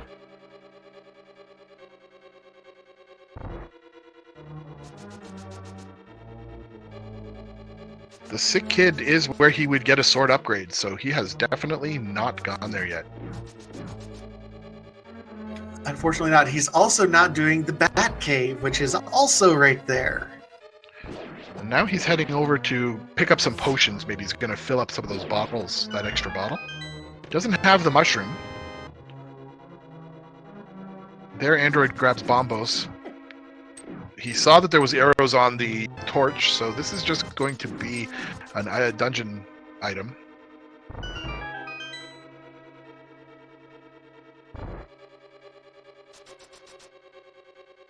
Oh, he uses one of his blue potions, and he's going to fill them up. I'm not sure if he's aware he could have just talked to the vendor there to get a full health check, but I guess he wanted magic there.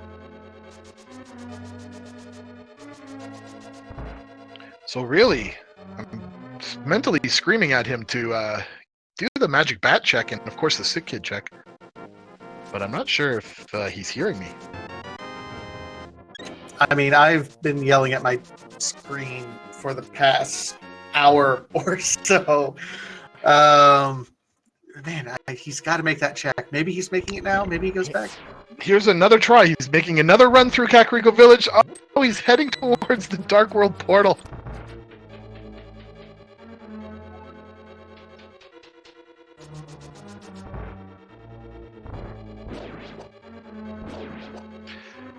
And on top of that, he's not going to be able. He does have to finish up Skullwoods, yes, but he's not going to be able to get a pedestal check in there, as he doesn't have a mirror right following.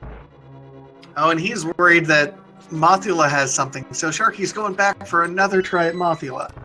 Yeah, and unfortunately, he's got pretty much the same loadout he had before. He's acquired a couple more hearts, and he did pick up those potions. There's a fairy to refill that. Unfortunately, that fairy does not want to be captured. Look at that. Oh, his fighter shield! Oh, the indignity! He did not keep a good grip on his fighter shield there. So yeah, both of these runners are avoiding or forgetting items that they should absolutely be doing.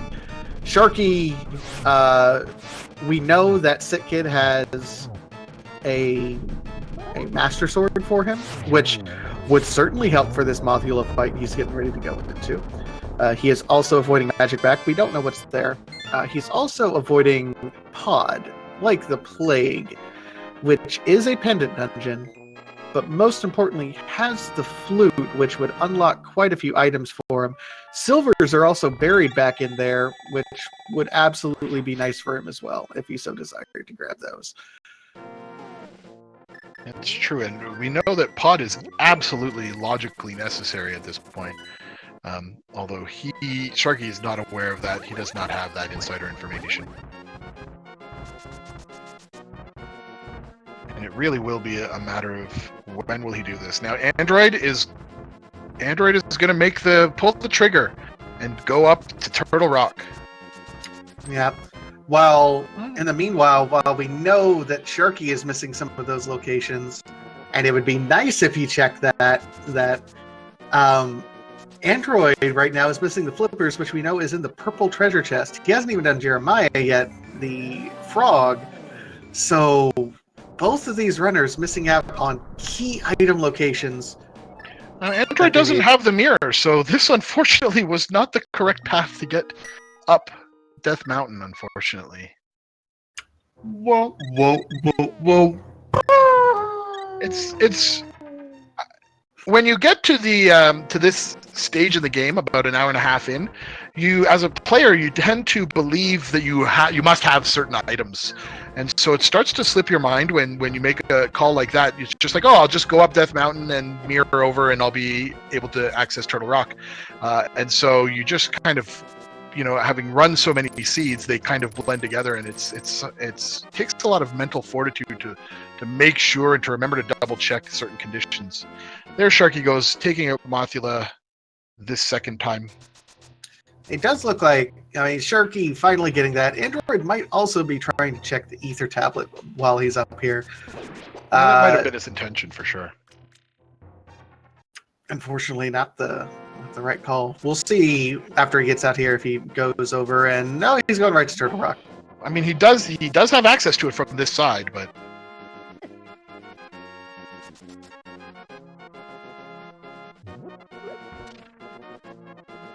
so this is our third pendant dungeon.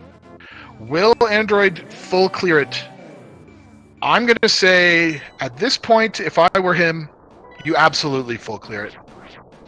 Yeah, no reason not to. The way he feels at this point. Just blind pull pedestal. I know you got the book. Just do it. Sharky on his way down to Ice Palace. Oh man, Sharky, you kick yourself if you knew what we knew. I'm not sure if he's completed Or if he used both of his potions there, so he may have that blue potion. He's hesitating before entering, and looks like he's gonna nope out of there. Gonna head back through here to visit the potion vendor, I believe. Yeah, he does get a red potion, or he's not. What? He's okay. What are you doing, Sharky? Sharky.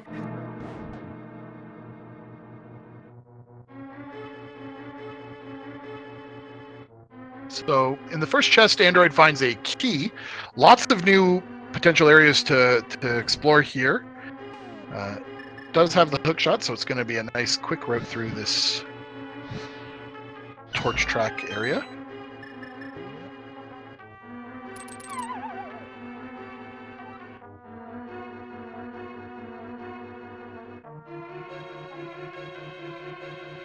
It almost feels as if Sharky is at a loss. He's not quite sure where he wants to go at this point. He's looking for some bombs. You can see he has no bombs, and he's trying to find a few here. And meanwhile, Android manages to grab some. Not that he needed any. He's sitting at plus 20 bombs right now. So these bushes in this area of the Lost Woods, or no, excuse me, the Grove, have a 50% chance of containing a bomb. So that's why Sharky is farming them over and over. And you can see that he's managed to acquire 4. Looks like he's going to go for a full refill. I mean, at this point, though, didn't Sharky also open up the hut that guarantees 4? Yeah, but he seems to have a problem with going inside houses in Kakariko Village, as doesn't want to visit sick kid. Perhaps he's germaphobe. I mean, sure, why not? There's no other explanation at this point in time. Well, so now he's gonna. Oh, I was wondering if he was gonna head up into that shop there and reacquire his shield. I believe that shop sells the fighter shield once you've found it. I may be mistaken though. It's been so long since I've actually entered it. Yeah, going back into Ice Palace. Because avoiding pendant dungeons is a thing that you should always do in Randomizer, ladies and gentlemen. Until you shouldn't. I really need to turn down my snark a little bit here.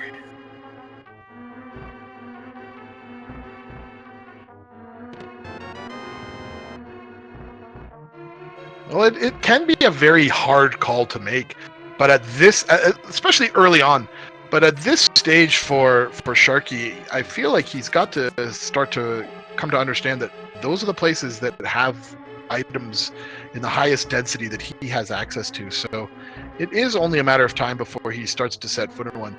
There's also the thought that you may want to, if you feel behind, you may think that that's going to just put you further behind, and there's that dangerous risk there.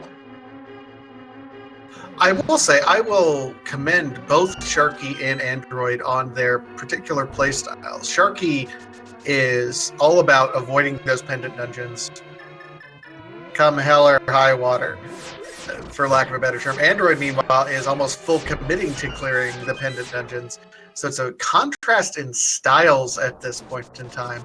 It's just paying off for Android more, although they both still have items. This is still anyone's race.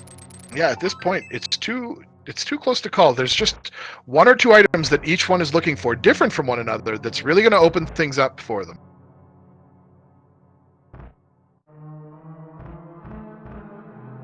The mirror is going to be a big one to find. Whoever finds that first is going to be able to get into Swamp Palace. And Android does need to check that purple lunchbox to get those flippers. Meanwhile, Sharky absolutely needs to head into Pod to get that flute.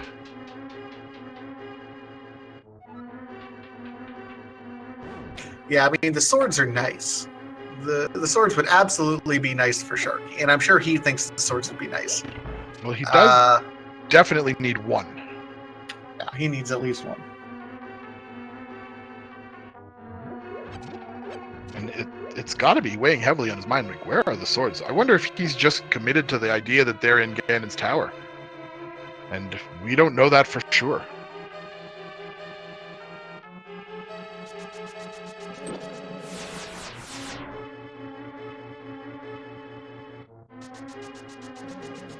So Android coming to the laser bridge, going to take the safety doors. Definitely a smart play.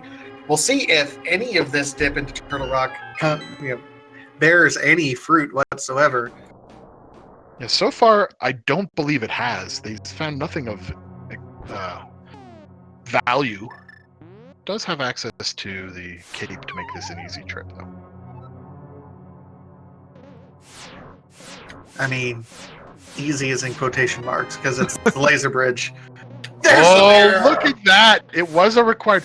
So that means that Pod was required, Turtle Rock is required to at least enter, and the third pendant dungeon of Thieves Town was required. It had the hammer.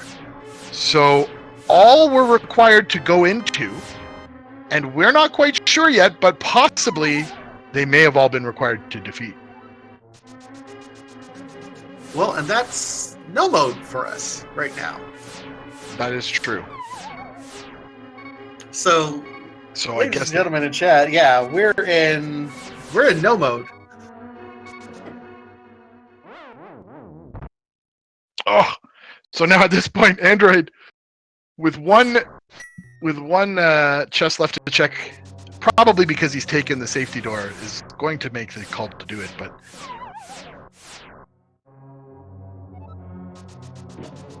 it is very difficult when you don't have either the mirror shield or an invulnerability to make this trip down this precarious bridge. He needed that one because it had the key for the boss door, or the door that leads into Trinex's fight, though. We know that he doesn't actually have to do it, but he has no way of knowing that. All right, Sharky is down to one puff on Cold Stare, 4 hearts, out of magic, and he gets the kill. Oh, clutch fight, Sharky, and he's rewarded with the key, but more importantly, another crystal. So now, if Android grabs the flippers, he's going to be able to go mode several dungeons before entering any of them, as long as, of course, we are still in the dark about the nature of the opening door for the Misery Mire dungeon. That's right. We are 66% confident in our go mode prediction at this point in time. Oh, the Firehead trolling us severely, which allows the Ice Head to get its first path of danger floor down on the ground. Sharky's heading up Death Mountain here. He's probably going to take a look at entering Turtle Rock, or maybe the Spike Cave. Now, I will say, Fighter Sword Turtle Rock is less enjoyable. As someone who just recently was able to do Fighter Sword Turtle Rock, yes. The Trinex fight with Hammer, it's not too bad, but anytime a boss requires 2 different items and you have to be slideshow switching between things, it is a little frustrating.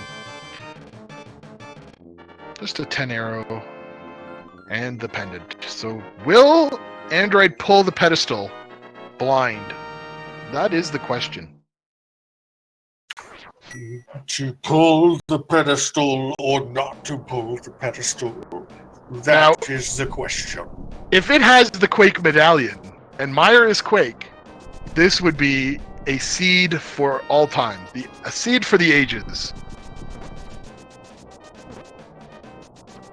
He's going to go ahead and check out... Oh, he has the mirror now, so he's going to go ahead and check out the ether tablet.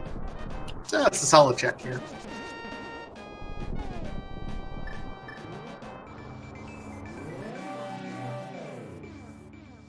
A seed that takes all the time, yes.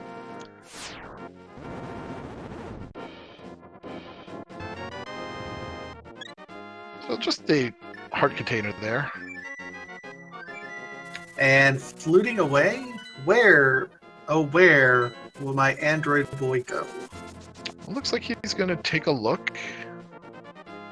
Doesn't have the flippers yet, so he's going to fake flipper to Ice Palace? He's going to fake flipper to Ice Palace. Now, if you're in Android situation and you just want to clear a dungeon, you can kind of go mode Ice Palace, theoretically. I mean, you might be a little bit worried about that Quake medallion, but yeah, you know that you're not you're going to not find going to flippers. Oh, here Sharky hadn't not yet even made it up to Hookshot Cave yet at this point. Doesn't find anything of value there, which is going to be disappointing for him.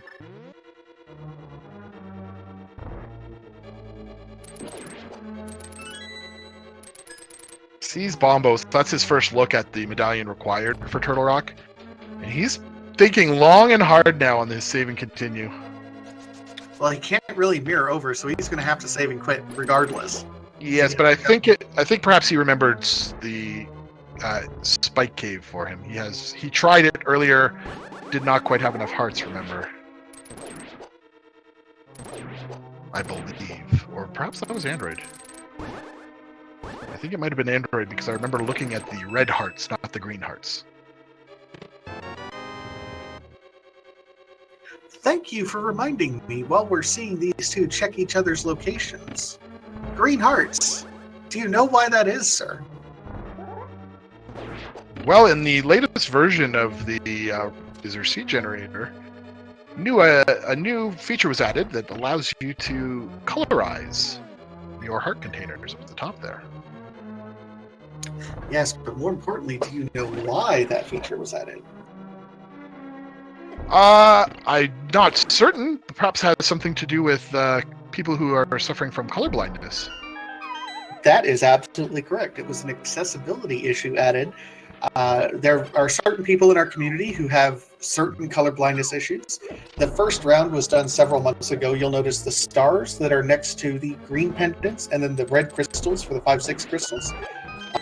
Those stars were added in order to allow for accessibility for those people who have red-green color blindness.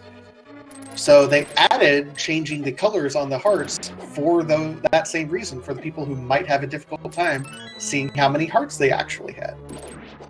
It's a nice add-on for people. Plus, even if you don't have that condition, it's fun to have different colored hearts. What a nice community we have. We are as inclusive as we try to be, and if we fail at any point in time, we do what we can to make it up. Best community on the internet by far. If you haven't joined us yet, we do have a Discord for just the regular randomizer and also for our tournament Discord as well. Go ahead and join us. Just come on over. We'll be more than happy to help you out. So Sharky is about to make the check that we were hoping was made a little earlier, and that is he's going to go and read what's on the pedestal. Fortunately, he gets swindled in this log by the bandit, who is not letting him pass. You shall not pass! Wow.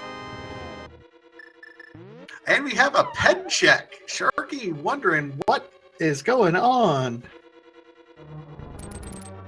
A rupee hoard. So 300 rupees there. Not what he wanted to see, but at this point, he must be thinking like, oh, do I have to go in these pendant dungeons? And we know the answer is yes. All three were required to be visited. I wonder if this is going to trigger in him a trip down to Pod, which is going to net him the ever-elusive flute for him. I certainly hope so, for Sharky's sake. No, he's looking like he's going to, or might do Turtle Rock? Yes, he doesn't have the flute, so where he chooses to start does indicate a lot about where he's going to head. Meanwhile, Android does a full clear of Ice Palace, even though he dipped into it. Again, since he's only looking really for the flippers, he should be aware that that's not going to be something he'd find there. Sharky almost goes the wrong way. It's entirely possible that Android is also looking for the Quake medallion, just in case that's on Misery Mire. Yeah, at this point, they have to feel a little an oops at this point. He's been to the Misery Mire area, and to have not checked, it's just one of those kind of like, oh, I wish I had done that.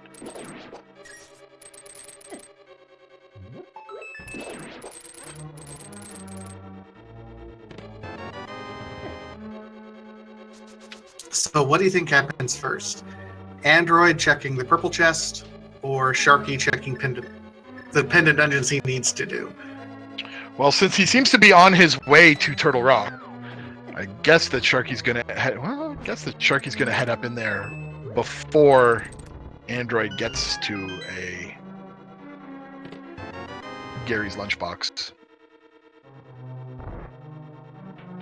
It is nice to get that powder for him, so he's got one last chest to check in the dungeon. It's just going to contain a map. We knew that was what was going to be found, as he's acquired everything else so far except for the item off Cold Stare. That was the only thing we had not seen from Sharky. So while these two are running over each other's footsteps, let's give a quick reminder. If you like Randomizer, and there's all sorts of Randomizer action going on right now with Link to the Past, we're in the middle of our spring Randomizer tournament. 512 entrants, about 256 give or take races every week, depending on our capacity. And, we have a couple dropouts here and there, but lots going on. Make sure to follow us at Speed Gaming 1 through 6. Also on ALTTP Randomizer 1 through 4. All of the action for Randomizer is going to be on those 10 channels. We have a lot of capacity, and we're trying to broadcast as much as we can. So follow it, because that's the easiest way to get notified when the next races are going to be. Yes, and I find that there's always something good to watch on any of those channels, whether or not it is Link to the Past Randomizer is your thing, or if it is some other game. Well, they're a great place to find entertainment.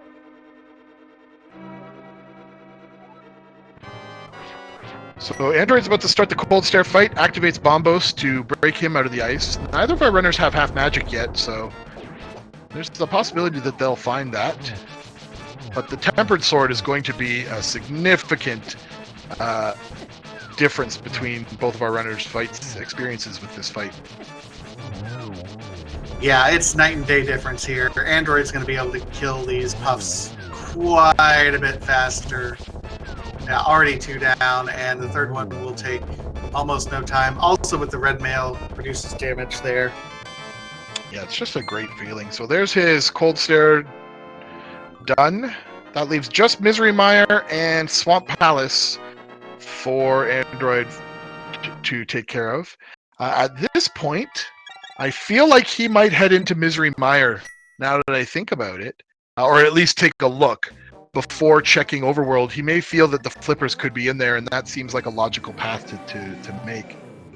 So let's see if that is what he does. Well, he's pulling the flute out, so we shall see. Yep, it looks like that's where he's heading. He heads over to location 6. He does also have the mirror now, so checkerboard cave, which might be of interest to him. We know that they won't find anything of extreme value there. And it is Quake on the Misery Mire entrance. So now he's got to think to himself, I've got to check all over this world, finding the Quake medallion. Unlike Sharky, he has checked literally every dungeon that he has access to at this point. This seed is horrible. Horrible. This is almost a required full cleared seed. The pedestal wasn't necessary, so they did not have to beat all of the bosses in the pendant dungeons. But I can't imagine at any given time you wouldn't go and deal with them. So making use of the invincibility frames by being on those pegs, Sharky avoids the chain chomp though. That's excellent. Yep, good check. Is Android making the check? check. He's at least doing Jeremiah. No, he's going the other way. Oh, you know where he might be looking at Bumper Cave? He hasn't done that yet. He does have the cape. Nope. Seems. No. I spoke too soon. Oh, he has Graveyard Ledge access now with the mirror, so he may go there. I mean, it's a check. It's a good check. Well, and if you put yourself in his shoes, it's a perfectly logical place to go. He's been able to, up to this point, kind of had a path. There's been very few stalling points that he's butted up against. So this is a relatively recent item that he acquired, was the mirror, so it's good to look. And it's just a 10-bomb upgrade for him. Unfortunately, that's not going to be anything he wants to touch. And he heads on out. All right, Android, I am trying to will you back to Village of Outcasts. Are you going back that way? Yes. It's do possible. it. Do it. Now, he does, additionally, another reason why this is an enticing check for him is he has access to the cave south of the Grove with the mirror now. So it's kind of a, no. He's going to go check the pedestal. Now, he has all 3 pendants, so he may just blind pull this. So as I was saying, in addition to south of Grove Cave, he has the mirror, so checking the smith is an easy check for him. He has the powder, so there's the mad batter. Like, there are a lot of potential checks there. I can't believe he won't be heading that way shortly after he finds that there's nothing of value here on the pedestals. You would hope. You would hope. He's gonna get. Was he gonna get accosted in the log by the bandit? No, he did not. That is one of those pathways that people don't take very often. Accosted in the log. That sounds like a romance novel that I do not want to read. And a blind pull it was. We'll see if he throws down some bombs or whatnot after he pulls up these 300 rupees. Nope. Now, you can't feel bad if you're in Android's position for going to the pendant dungeons. Every single one of them paid off. So it was just a check to see what happened. So now, Android, we have to will you? Right. No, dark start the dark world, Android.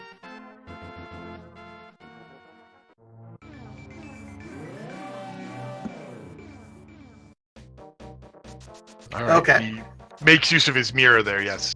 He had the mirror portal. All right.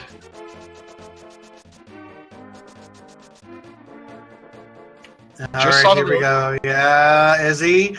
There's no way after you see that bouncing frog that you don't go rescue him from his skull prison. And you got to think, oh, I've had access to this forever. What's wrong with me? And the interesting part is it's not going to pay off immediately. He is going to have to do all of these...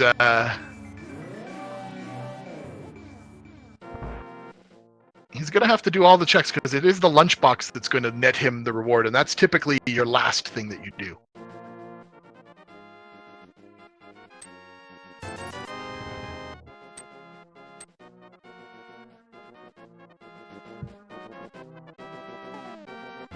So he's going to scoot by here probably and throw some powder on the Mad Batter. What do you think he's going to be cursed with today? It could be Quake. That'd be nice, but I don't think it's Quake. I'm going to go with vanilla half magic. That would be nice, wouldn't it? We've already had one vanilla item in the bow for this match. God, that was an hour and a half ago. Well, 3 bombs. We're both wrong. Quake would have been nice, but I suppose that what we're looking at here is Quake, potentially Quake in Swamp Palace. Yeah, and that's a tough call too, knowing that it's just right there.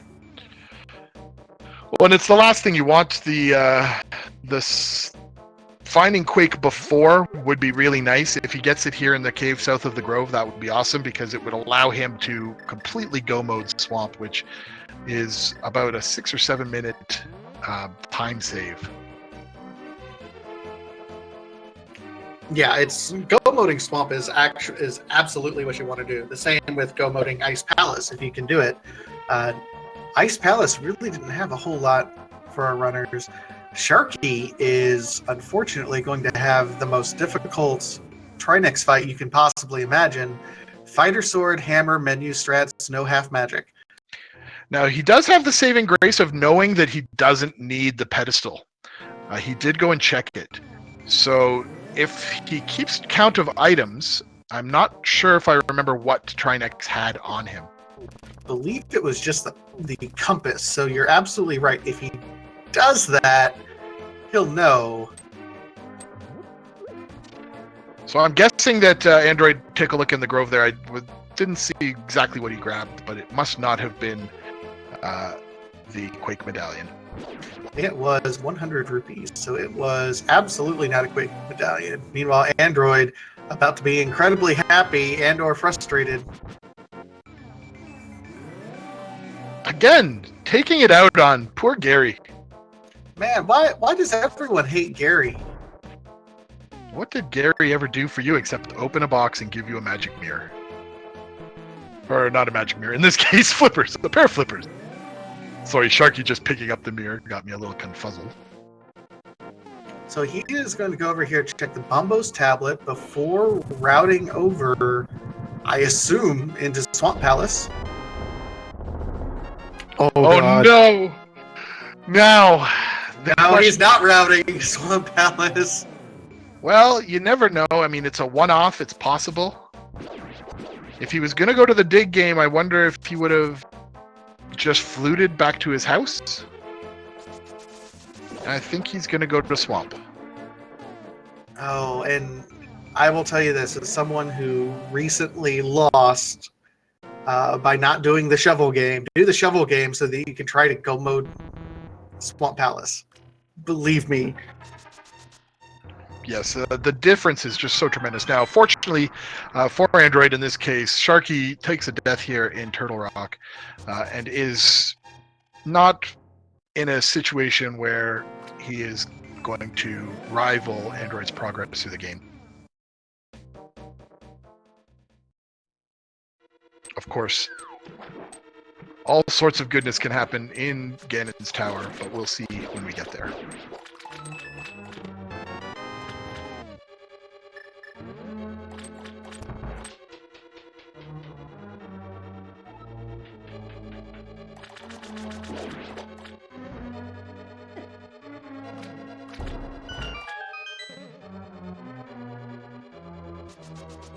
So Sharky is going back. He's leaving? What are you?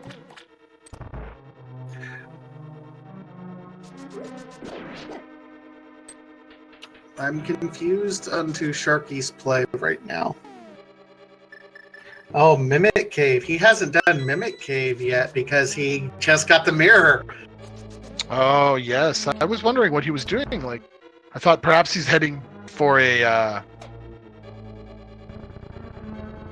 anti-fairy, but that didn't make sense. There's one right in the room he could have gone into. Oh, and he's gonna have to do. Oh, there's a little bit of magic in this area, so he'll get one of them hopefully if he hits.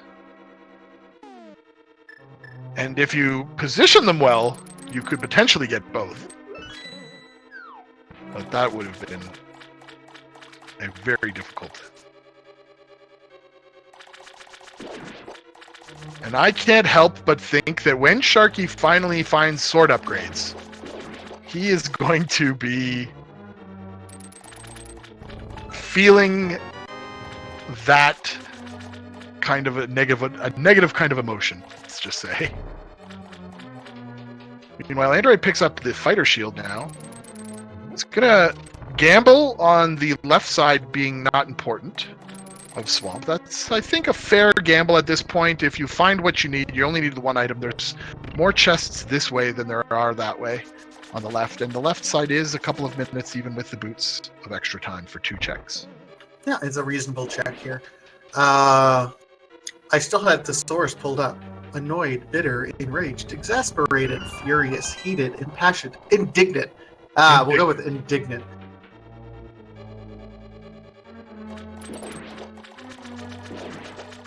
Having a little bit of trouble positioning these mimics. It's a blue rupee, and there's the quick medallion. So Android is now officially in Go, with Argus Fight and Misery Mire left in his path through this seed.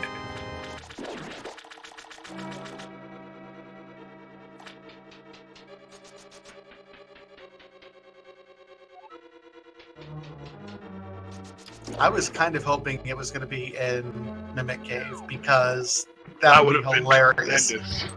Can you imagine Android's thoughts? Like, would you even remember Mimic Cave at that point? It could have been a devastating blow to him.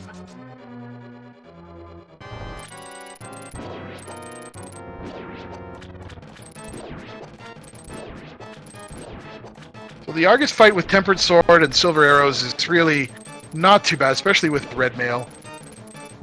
It's pretty quick easy, all things said. Yeah.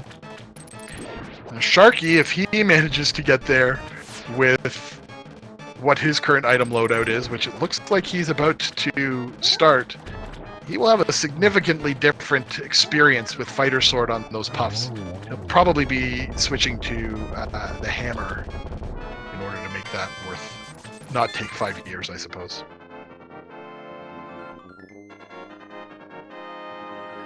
There, Android grabs his 6th crystal. Just Misery Mire left. And Misery Mire Go mode is kind of an interesting beast because you still have to open treasure chests in order to get the big key. So you could be opening treasures for a long time. You could be making quick work of it. Sharky forgets that he has to drain the swamp before he can enter it.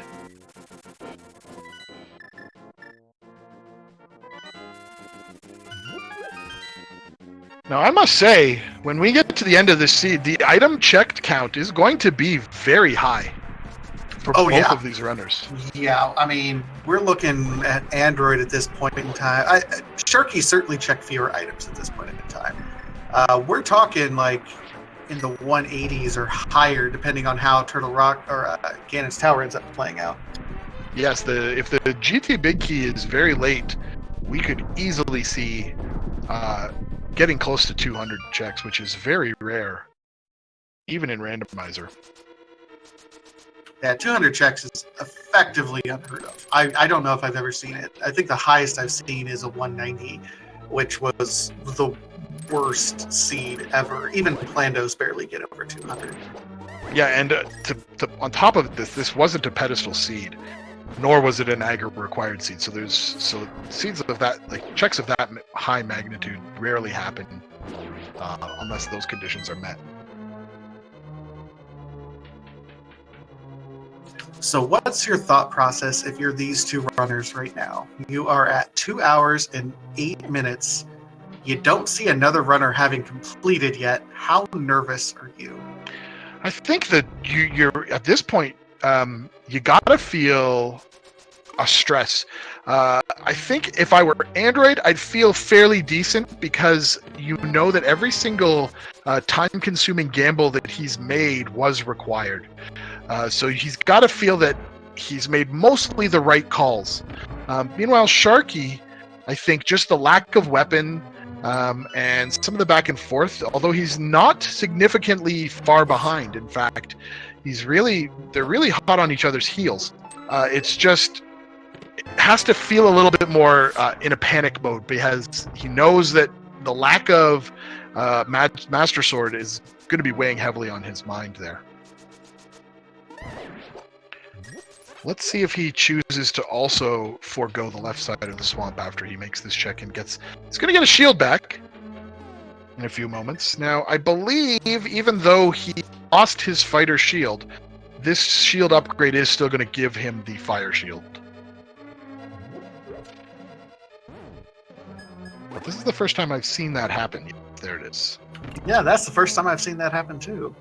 Yeah, I think that might be the first time all tournaments that I have seen a player lose their shield to. one of those monsters in Skullwoods.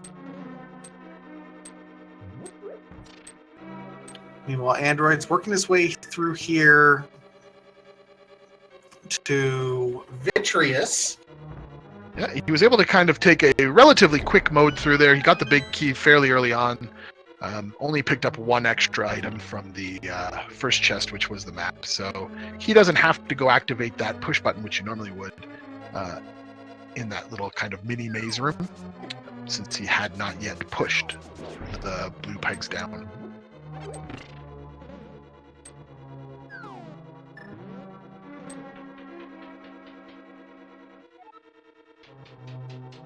Now the Vitreous fight is going to be relatively quick for him. He has the silver arrows, lots of hearts, and red mail.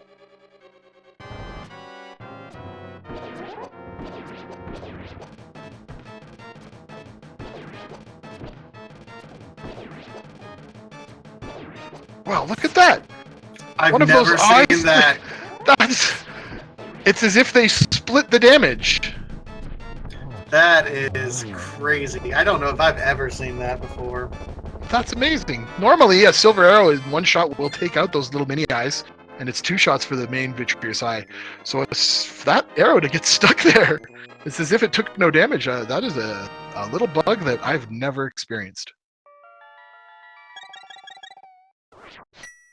Well, Vitasia, it is time now for our chat followers to participate in an exciting game. Would you like to tell them about it? Oh, I would absolutely love to. Thank you, Crozone Sir. Ladies and gentlemen, it is everyone's favorite game for chat. There are 22 treasure chests in Ganon's Tower that can possibly contain the Ganon's Tower Big Key. Now, we don't have the leaderboard, unfortunately, on the ALTTP Randomizer channel, so we're just doing this for funsies and for respect and love and affection and for all that. But 1 through 22, get your guesses in chat. Mr. Crozone, sir, what's your guess? Well, I want to see the impossible. I'm hoping for a 200 item check seed. So I'm going to say it's in the tile room, check number 22. You are mean and rude, and I hope you never comment one of my seeds ever. No, I mean, that seems like a solid check, but you know what? This seed has really pulled these runners around, and I always have a habit of guessing something in the opposite of where the seed is going. So since it's trolled them, I'm going to say 4. Now, I wasn't necessarily being evil. They could easily check the tile room as their third check. And with the way Android has been making decisions, he may be the one to make that decision. They've been not necessarily the expected choice, but they've been the correct choice. And so that's going to be something to look out for here.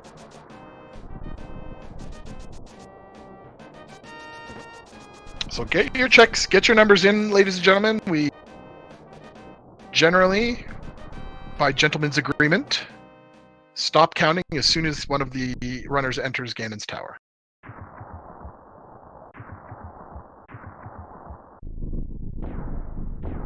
Well, and keep in mind that we're in the ALTTP randomizer channels, so the bots that keep track of the leaderboards and things like that aren't actually active in these channels, unfortunately. Yes, I sadly discovered that. So here we go down the left side of Ganon's Tower, or the right side, sorry, for the first 2 checks. We find a big 20 and a single arrow. Yep, so a forced left side dip. If you get a key in those first 2, then you can go ahead and do the right side.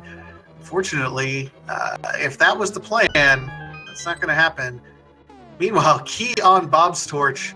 Rip Bob.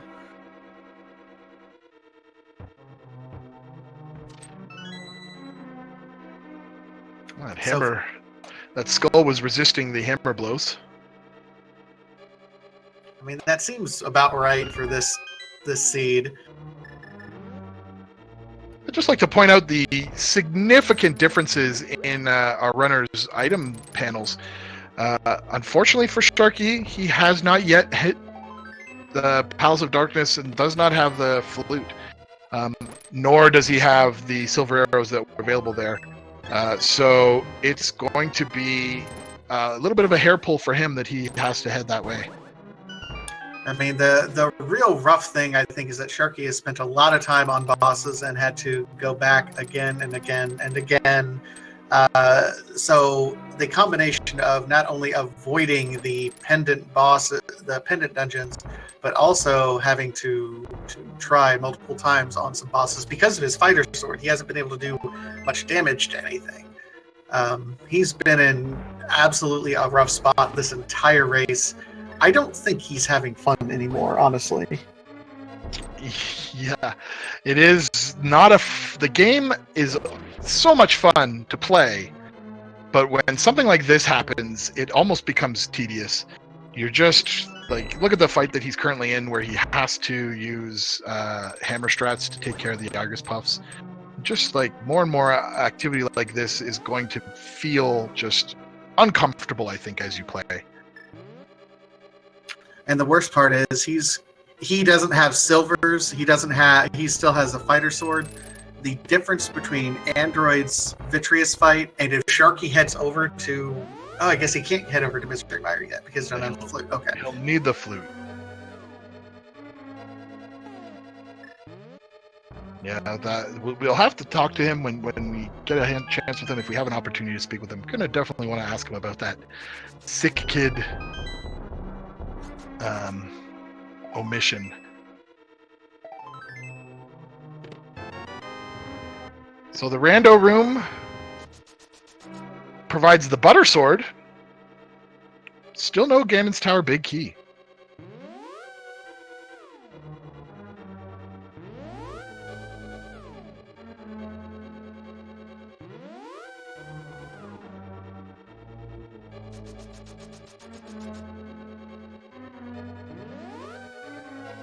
So Sharky with his, let's see, 1, 2, 3, 4, 5. He's got 6 crystals.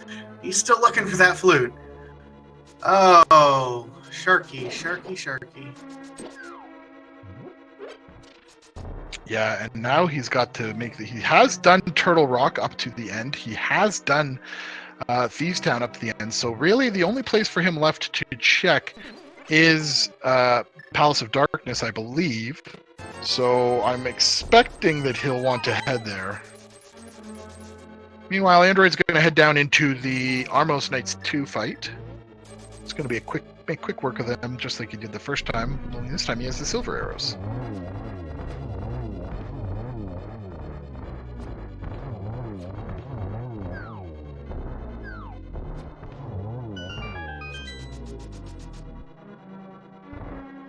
And nice through here. So we are at okay. And Sharky Finally, sick kid gets his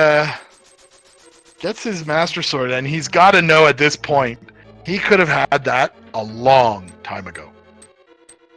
Like an hour and a half ago. Long time ago. Oh yeah, like if we take a look at it, I know that they got a bottle before they got boots. So when we see at the end the boots timer, we'll know. Now look, Android choosing to check tile room before continuing on further to the right side. So this will be chest 17 at this point. Oh, Sharky's gonna go in and finish off Thieves Town now. I mean, for his sake, he's got to hope that this is where it is, because it's the dungeon he's almost completed. Unfortunately for him, we know that that's not going to be the case. Pointing out, Android's using a really interesting glitch here. When you use the cape but are pulling against the wall, it will actually drain your magic. So...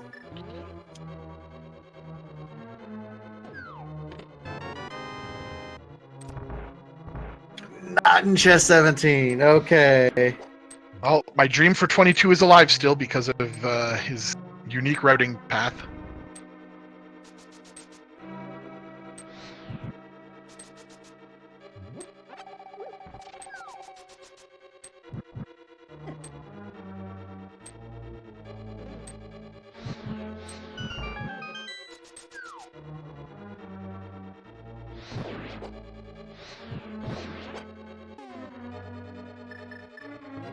interesting to note that, remember, this was a forced left side go from the beginning.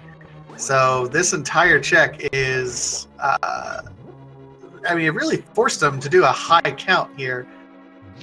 That's not true. He could have gone in. There was a key in the tile room, so he could have used the Cane of Samari to get into the tile room, picked up that key, and then go that way. But I don't believe there's a single runner on the planet who would make that choice.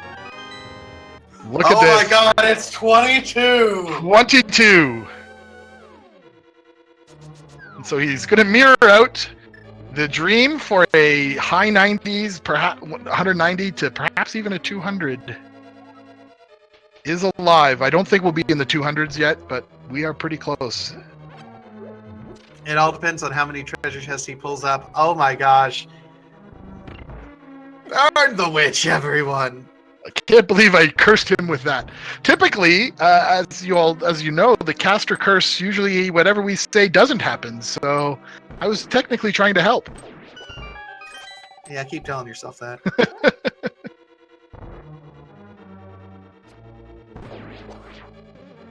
So will we find the half magic and the mirror shield here in the last chests? Will Android even look?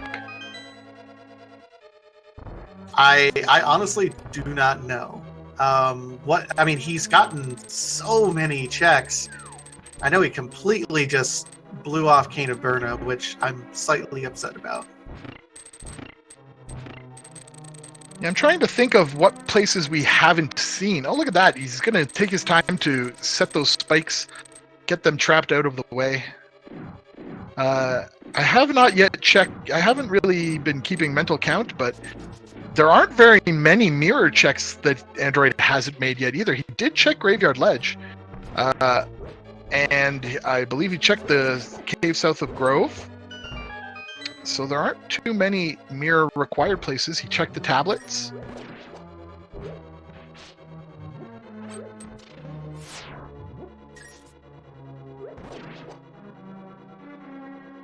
So Sharky's going to fight blind now.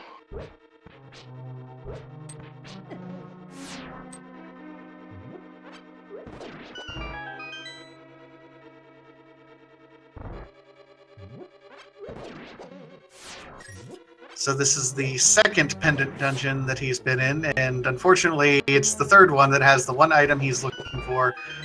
The problem is, he's going to get the flute, and he's going to immediately nope out. We'll see if he gets the mushroom. If he turns the mushroom in immediately, that will lead to his third sword, his tempered sword, and he will be a much happier person.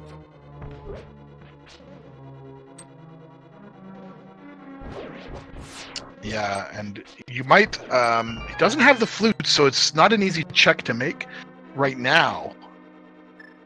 I'm just going to go ahead and take a look at the Mad Batter. He hasn't done that yet. So here's another little interesting tidbit. If you're in Ganon's Tower and you powder that little bunny changer, it changes the RNG of the Landmola fight so that these first ones come out simultaneously, as we saw there on Android's screen. I did not know that, and that's great when you have the butter sword because you can do a spin and get really nice damage on all of them. Yes, if you don't pick it up, they will come in sequence.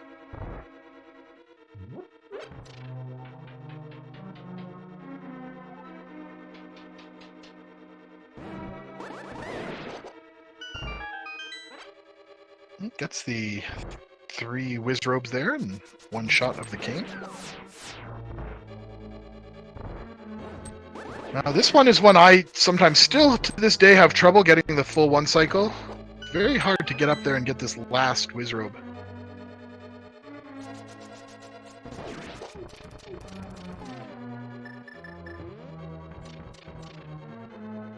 I believe Android used a little bit of hesitation there, standing off to the side to lure those soldiers out of the way to make it a little easier to make that dash without getting hit. And we see Sharky is going to be turning in the mushroom. Has to be not happy with this, but at least getting the tempered sword will make them happier. Yes, and at this point, you just have to be saying to yourself, it can't be in Palace of Darkness, right? It has to.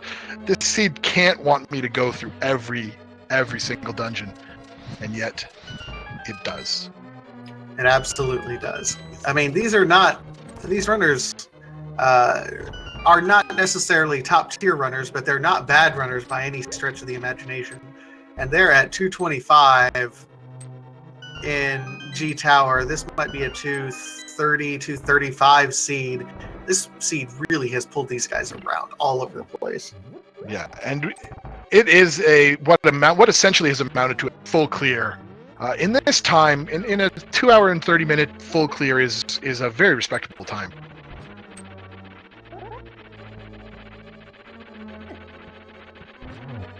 I mean, when the seed's doing this to you, yeah. I mean, you should be proud just to finish. Android takes it out in Trolldorm 2 without too much trouble. Sharky is going to make his entrance into Palace of Darkness. The question will be, does he immediately stop once he gets the flute? Probably at this point you do. It is the only item that he's absolutely looking for at this point, which means he'll miss the silver arrows if he makes that choice. But he knows that the pedestal's not required, and that's the only item he needs right now to complete the game.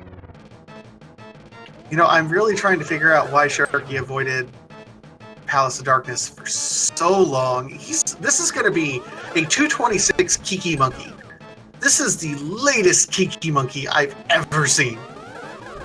Yeah, if you're gonna, I've seen definitely. There's been seeds where you just don't go there, but it is just kind of, this seed has been speaking to head to this dungeon for quite a while, and Sharky has done everything in his power to avoid it.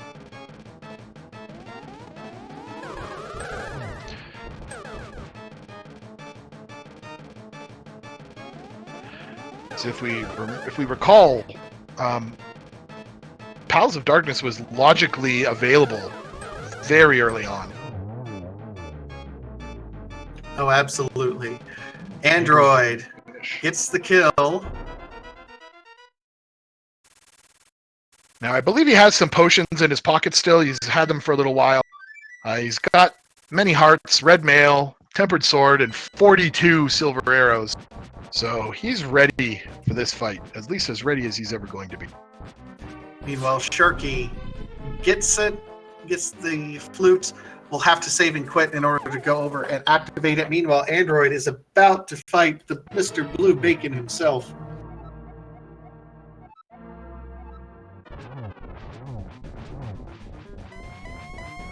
Now, with that butter sword, the Ganon does not take much to knock him into different phases. I think it's 6 hits per phase. Just regular swings is all it takes. Now, Android's being a little bit cautious here, in part because I don't know if he has any safeties. Well, he's done enough damage now. I'm not sure if he's been keeping count.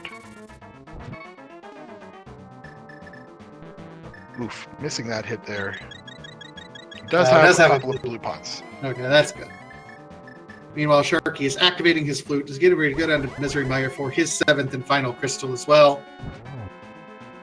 Oh, Ganon being a little bit troublesome with where he's positioning himself after lighting these fireballs on the ground.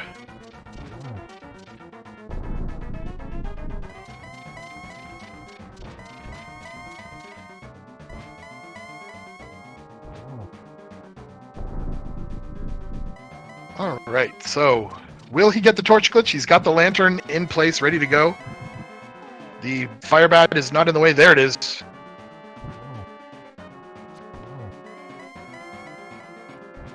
Gets that first hit, really close.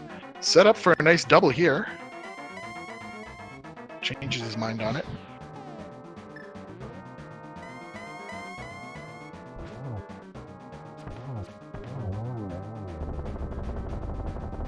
And there we go. Ganon goes down with the last double silver arrow shot.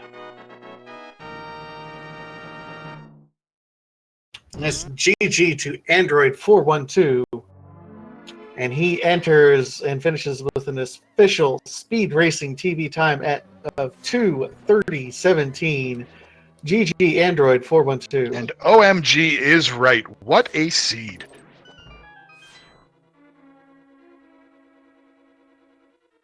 Sharky is making his way through Misery Miner.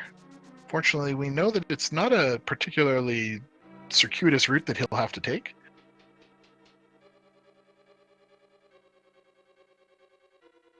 Of course, he might be hoping for the silver arrows that'll help with the vitreous fight.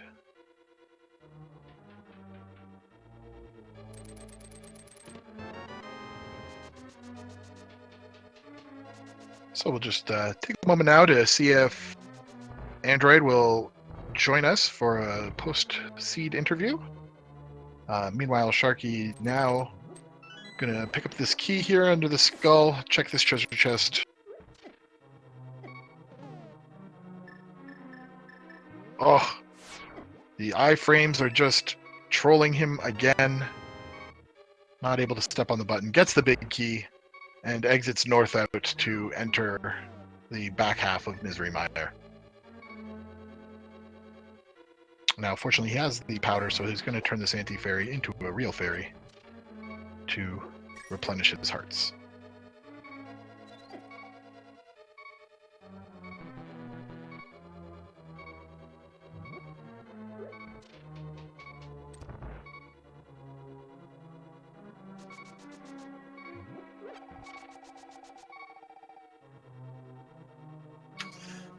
Fireworks for sale from Zora. Most expensive bombs ever.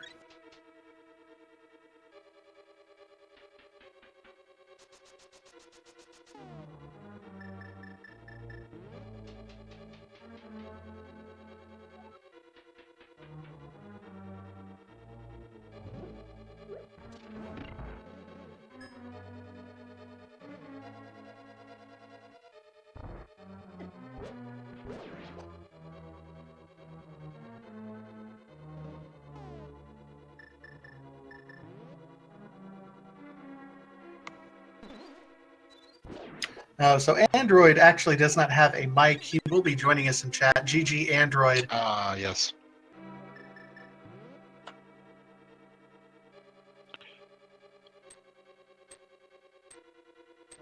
Good game and excellent run through. I would like to ask if he could, if he's listening, what his thought process was about choosing to prioritize those pendant dungeons so early on in the game. It definitely paid off. Just wondering if that was a planned decision or not.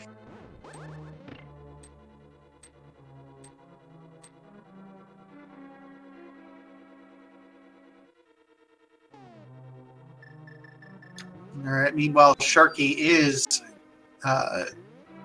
in Vitreous, man. At least he has Tempered Sword. I mean, he was staring down the barrel of a fighter sword Vitreous there for a while. Oh, yes. He has enough bombs that he could use bomb strats, but nobody likes that. I mean, I like weird strats, but it's rarely is it anyone's first choice, perhaps I should say.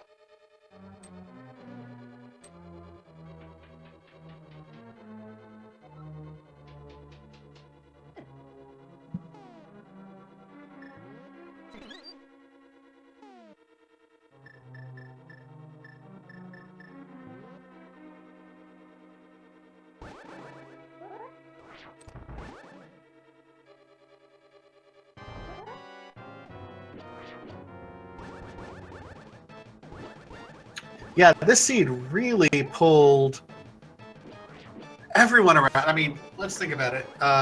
Logically, Bo in Vanilla, Big Chest, and Eastern, although Lamp was locked behind in Hobo for flippers, which required Titan's mitts in order to, yeah, it was...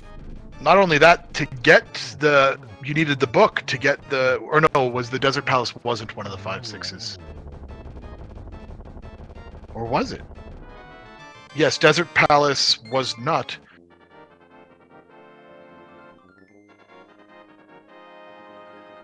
So you would have had to get, just Titan's mitts then. Yeah, but still, the way this seed really pulled everyone around. Logically, you only needed the flute which was in the first treasure chest in Thieves Town, or in Palace of Darkness. The hammer, which was only in the first treasure chest in Thieves Town. And then Turtle Rock, which, The mirror was in the last chest. because it's Turtle Rock pendant, and when it's Turtle Rock pendant, do Turtle Rock! Yeah, that seems to be an almost always expectation. But at the same time, it still ends up being one of the last ones you check, mostly because the heavy item requirement necessary to clear it out properly. So Sharky's about to make his way into Ganon's tower. Will he choose to go right side first, or will we see the entire circuit of all 22 chests?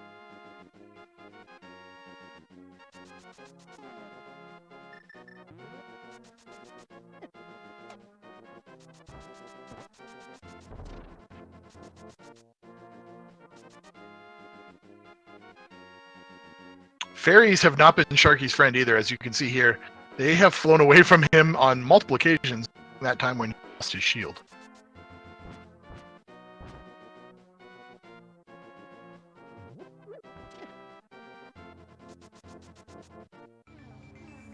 Alright, so here comes Sharky. He's going to be entering Thieves Town shortly.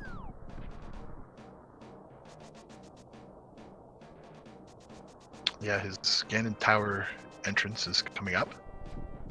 We're about to see the important details of Android's run.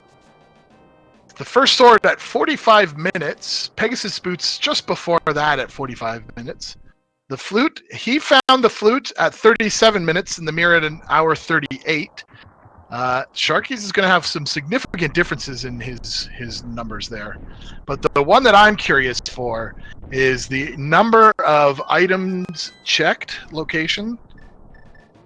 And that's coming up shortly. GT Big Key at 22. 20 bonks is very low for finding the seed or the boots as early as they did. It's a fairly good number. 15 saving quits. That happens especially when you don't have the mirror for a long 180. time. 180, which is deceptively low for what I was thinking. I would thought we would at least see close to 190, but I guess a lot of our checks were just visual looks and didn't pick them up. Yeah, that's fair. So, quick programming note as we see Sharky diving through here in Thieves Town. There is other randomizer going on tonight. I want to make sure that you're well aware of that. Right now, going on over at 10. Let me see, at 10 o'clock. So it started about 45 minutes ago on Speed Gaming. The original Crazy Sunshine versus Bad Moon Z is going on right now. That's a great matchup. Also starting here in 15 minutes. On Speed Gaming 4 is Vulagen versus Gonspore. So still more rando going on tonight. And then we still have, oh my gosh. 1, 2, 3, 4, 5, 6, 7, 8, 9, 10, 11, 12, 13, 14, 15 seeds. 15 seeds going on tomorrow for the last day of round 3. Wow, there's just so much randomizer to watch. It's a great time to be participating in a tournament like this. Just lots to see and lots to do.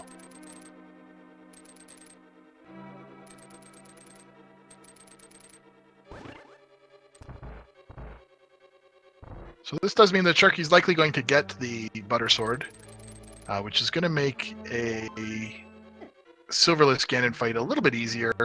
Still going to need to do many spins at the end, but knocking through the first 2 phases quickly is a nice consolation prize.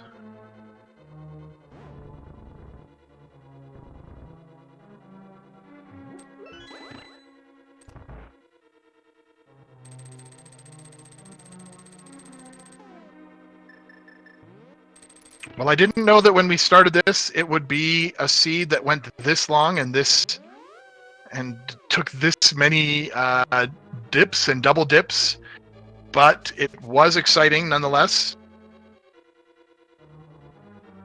Absolutely. Those are the seeds that, with so many trolls and exasperation looks and rage slashes. I mean, seriously, I think we set a record for the number of rage slashes between the two runners through this entire seed.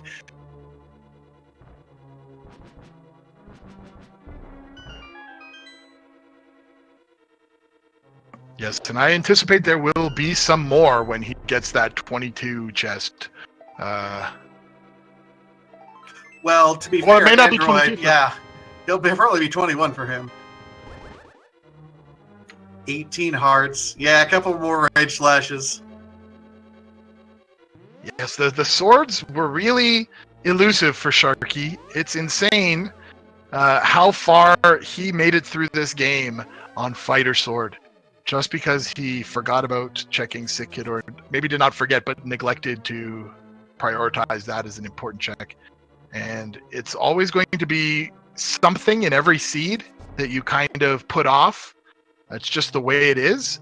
And it turns out this time that for Sharky, it was something that would have been helpful for him. Sometimes it's a nothing check, and so it doesn't matter that you put it off.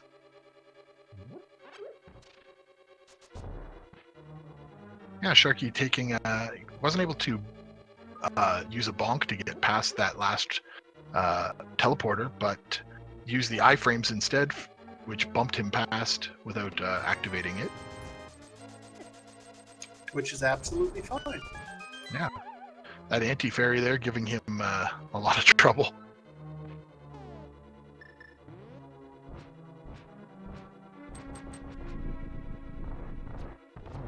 And of course, no silvers. Sharky, remember, silvers were back in the dark room of Pod, and Sharky, with that Pod play being the very last thing he did. Oh, nice quick kill there, Sharky. Yeah, good run. Sadly, not going to be rewarded with anything of value for it. I mean, 300 rupees, that's as much value as I can possibly think when you're not going to be purchasing anything else in the game. Yeah.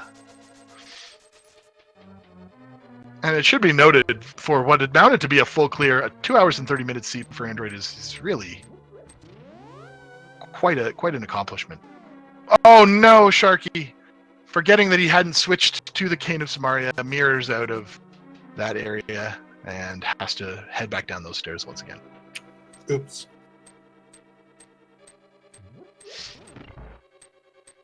You know, at this point, fatigue is going to be setting in. You've been sitting, playing in a stressful location, like a stressful situation. You've been... Oh, is he going to make the call? No, he's just going to try to grab some health, but got bunnied instead.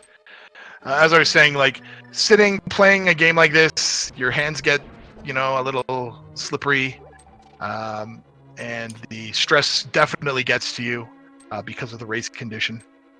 Are you trying to tell me that his palms are sweaty, his knees weak, his arms are heavy, there's vomit on his sweater already? Mom spaghetti? I don't know if he had dinner before he started playing. I can't be sure, but there's a chance.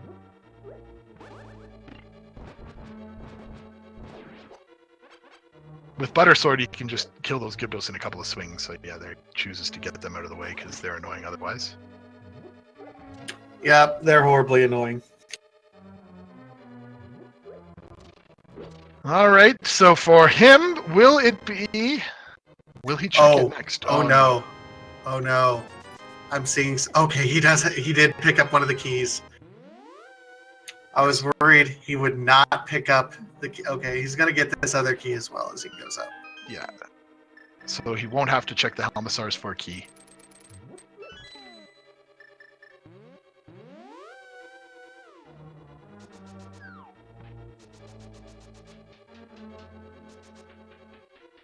And Sharky begins his climb up what is the gauntlet area of Ganon's tower in a few moments. Just a few more rooms till he gets there.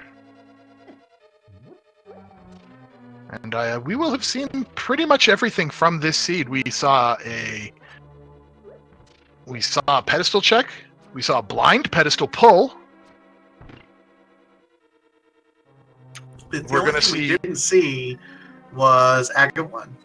Yeah, that's true. We're going to see a silver Ganon fight. We're going to see a silverless Ganon fight. We saw some unique strats on several bosses, including hammer strats on Argus, just due to the fact. Oh no, Sharky's getting stuck in the pegs. He can't get out. He may be able to throw a bomb. If he thinks, if he tries that, he might be able to throw a bomb up there, or the fire sword does hit. Okay, the fire rod was working. This is just, he's just got to be frustrated. Decides to sneak around through the spikes instead. All right, and now comes arrow strats. Programming note: we are likely not going to be able to do an interview with Sharky afterwards, just because of time constraints.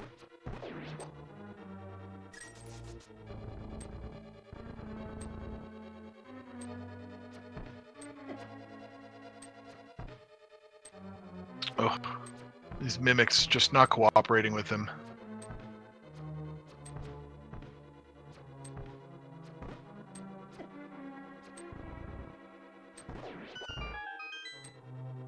There it goes.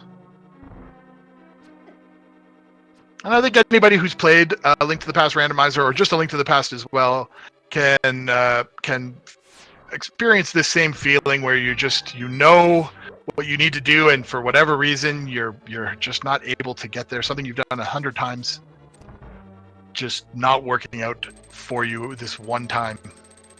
Yeah, this is absolutely fatigue, because this seed has been nasty. It's been arduous. Yes. What was the word we came up with? I forget. It started with laborious. Laborious. It was a laborious seed. Oh no! Unfortunately, Sharky is spiked on his way out of that room. He's going to have to head all the way back down to the bottom of the tower. Oh, Sharky. Sharky. Which means he's going to have to face those mimics with even fewer arrows available to him. So he's definitely going to want to make sure he's careful. Grabs that anti-fairy for some health.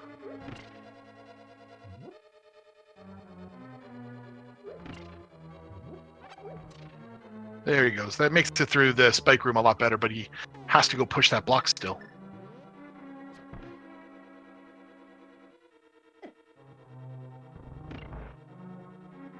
Chooses to just take the damage.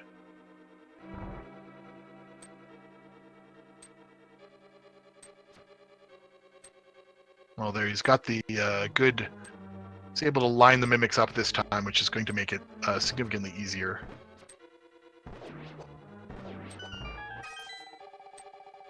That'll help him quite a bit here, and if he can line things up in this next room, it'll be nice as well. He's able to get a full magic refill there as well, which he's having a little bit of trouble. He's down to the last 3 arrows he needs to hit with these 2. There he goes. So, I don't know, based on Sharky's play up to this point in time, does he know silverless strats?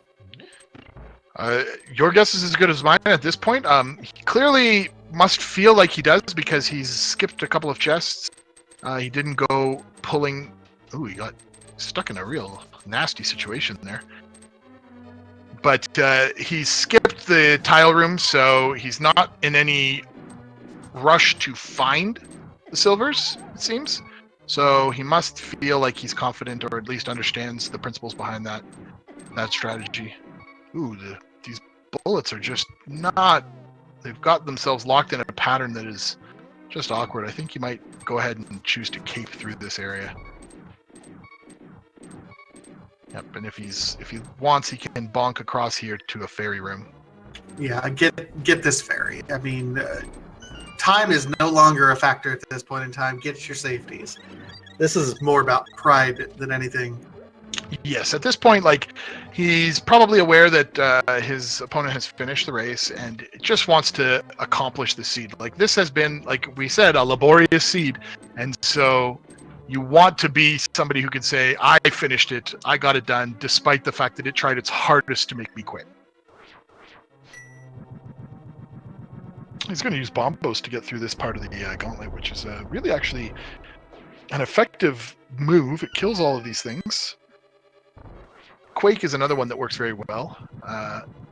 And with some of the conveyor belts in these areas, it can be really tiresome to fight these monsters. And so he's going to pick up a couple extra arrows there, which will help potentially in the future. Yep, and he's using all his magic on these just to knock them out of the way. Hoping for a couple more magic to get through, because otherwise he's not going to be able to use magic strats at all in the Wizrobe's room. He'll be out of magic at that point. Oh, yes, that is true.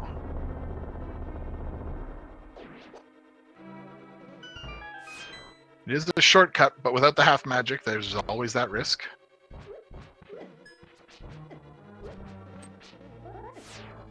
These last two magic with the ice really are the ones you probably prefer to take that shortcut with. Yeah. Do you think with half magic, is half magic anywhere here? And is he going to be doing bomb strats again? Well, he has the butter sword, so you can see he didn't choose the fairy there. He didn't pick up the fairy, and the land mollusks were not synced. Ooh, getting a nice double shot there. I'm curious he's not choosing to go with the spin strats and the butter sword. That's very effective on killing these land mollusks. Yeah, butter sword is much better. And he has the fire shield as well, so like if he stands facing downwards, holding his sword out, that little Medusa thing that shoots fireballs is not going to bother him. Grabs a few more arrows, and a little bit more magic. Might be enough for this first one.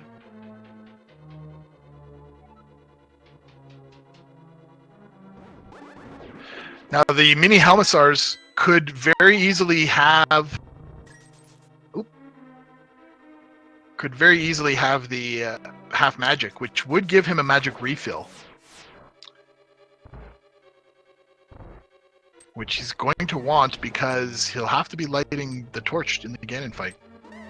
And I hope for his sake that he's able to get the torch glitch, because Silverless without the torch glitch is no fun at all.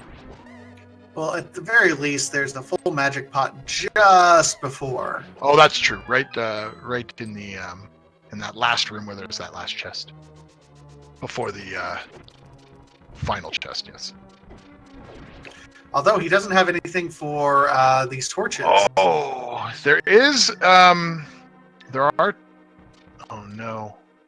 There is a little bit of magic here. I don't think it's enough though. In these two pots here, or one of them, since he needs the fire shot, and the lantern can light these three. If he had half magic, it would be enough. But since he does not, this is just agony of agonies for him. There it is. This should be enough now. Yep, he's got to be careful here. Yep, he's going to wait for the perfect timing because you don't want to have... He's got one shot. Oh no. Fortunately, the lantern uses almost no magic.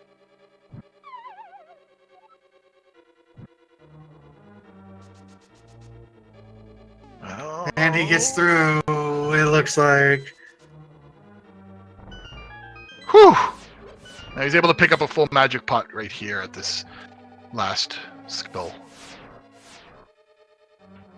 Sharky, way to be on keeping his cool there. That was a tense moment. My heart about stopped a couple times. So I'm curious if there's an item worth picking up in these chests. I do believe Sharky's going to be checking these. Well, without the silver arrows especially, you know you're going to want to take a look. Mirror shield, not the one that I think he wanted.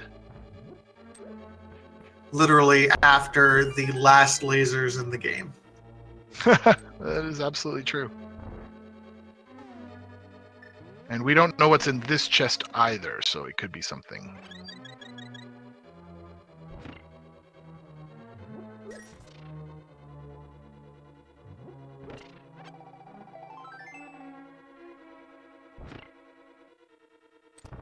So unfortunately, it seems that... oh, we still have, I guess, the final chest after Trolldorm 2. Could potentially contain half magic. Oh no! Trolldorm living up to his name. Strikes yet again. Oh, there was left side swamp as well. Chat brings up the left side of the swamp has two chests that neither of the runners checked.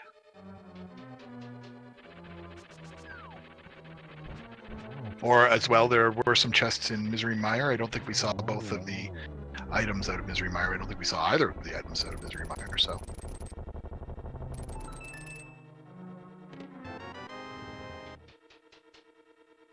And it's just the map. And of course, there's also the rarely opened big key chest in Ganon's tower that could have contained an item as well. I have seen that treasure opened a handful of times, and there's very specific reasons as to why it is. Yes, I as well have seen it happen, but it is a very unlikely check, especially when you've gone through nearly every chest in the game, or in the first 20 of the first 22 checks.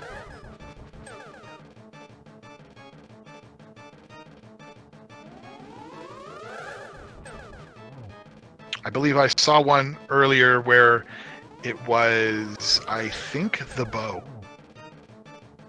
Neither Palace of Darkness or Pod or Eastern Palace were pendant. They were both pendants. There were no bow areas required up to that point. Well, the other check is if you're looking for hookshot, because hookshot is only technically required for Swamp Palace. That is true. But you do need it as well to get across that one Moldorm location. Mm-hmm. And I have seen it, I think, opened for in the hunt for a sword. Oh, Sharky manages to get down Aghanim 2 there. He's got 2.5 hearts. He does have a red potion we saw in his inventory, so he's got a little bit of health safety. Doesn't really need magic for this. If he manages to get the lantern torch glitch, that red potion might be enough. If he takes a little detour here, he can go and bonk the tree down at the base of the pyramid to get a fairy, just to give him a little bit of security here before. We'll see if he chooses to do that. Oh, maybe he's gonna blow himself. He's gonna kill himself. Oh, and it knocks him down in. And knock himself down in for some swag. Let's see how he does.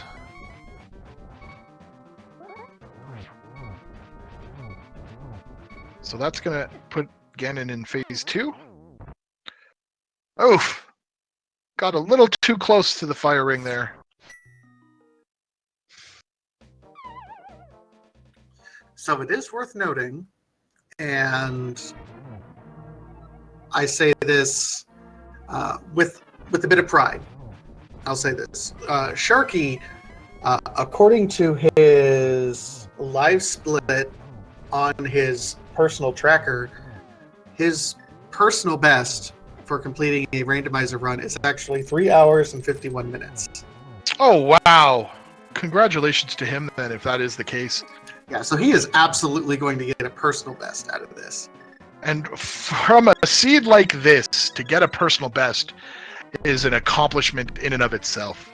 So let's give him a veritable round of applause there in the chat, because that is an accomplishment that he should be proud of. Absolutely. Now, he's not out of the woods yet. He's still got to do Silverless Ganon, which can troll even our best runners. Oh, he's got to see that question, did you find the arrows in the Dark Palace, and think to himself, oh no! I bailed out of there. Gets the torch glitch, though, which is going to make this last part easier, not easy. That's fair. Gets the first one. No, don't fire rod, man. Gets a second one.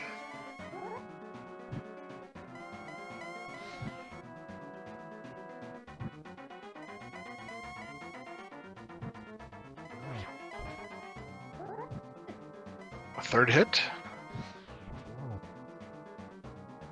Ooh, it's really cutting it close with those fire rod shots. Yeah, I'm worried.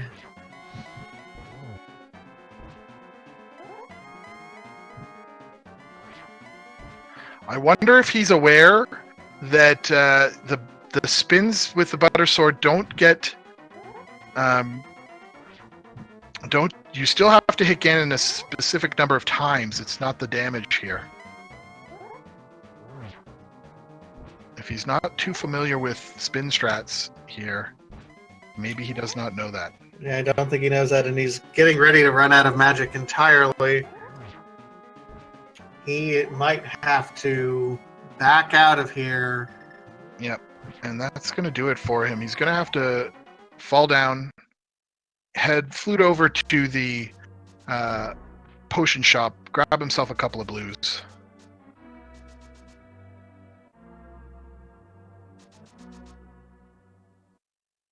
I believe it's still 8 hits. Yeah. With the butter sword. It's been a while since I've seen this tier of sword having to do silverless and kept count. 12 or 8, yes.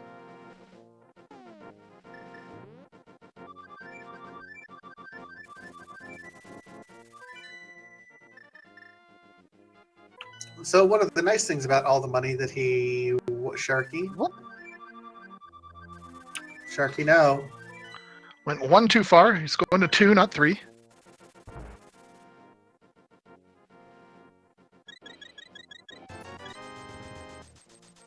Well, get a quick check-in with the vendor there. Chooses to pick up a green potion just for economy, I guess. Well, to drink it and then pick it up. Ah, yes.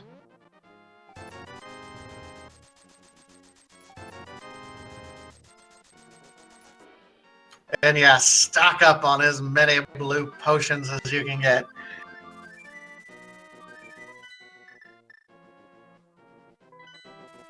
Now, what he can even do here for a little bit of extra insurance is he could actually save and quit in order to secure himself with those potion loadout in case he feels like he's not going to be successful in this final fight.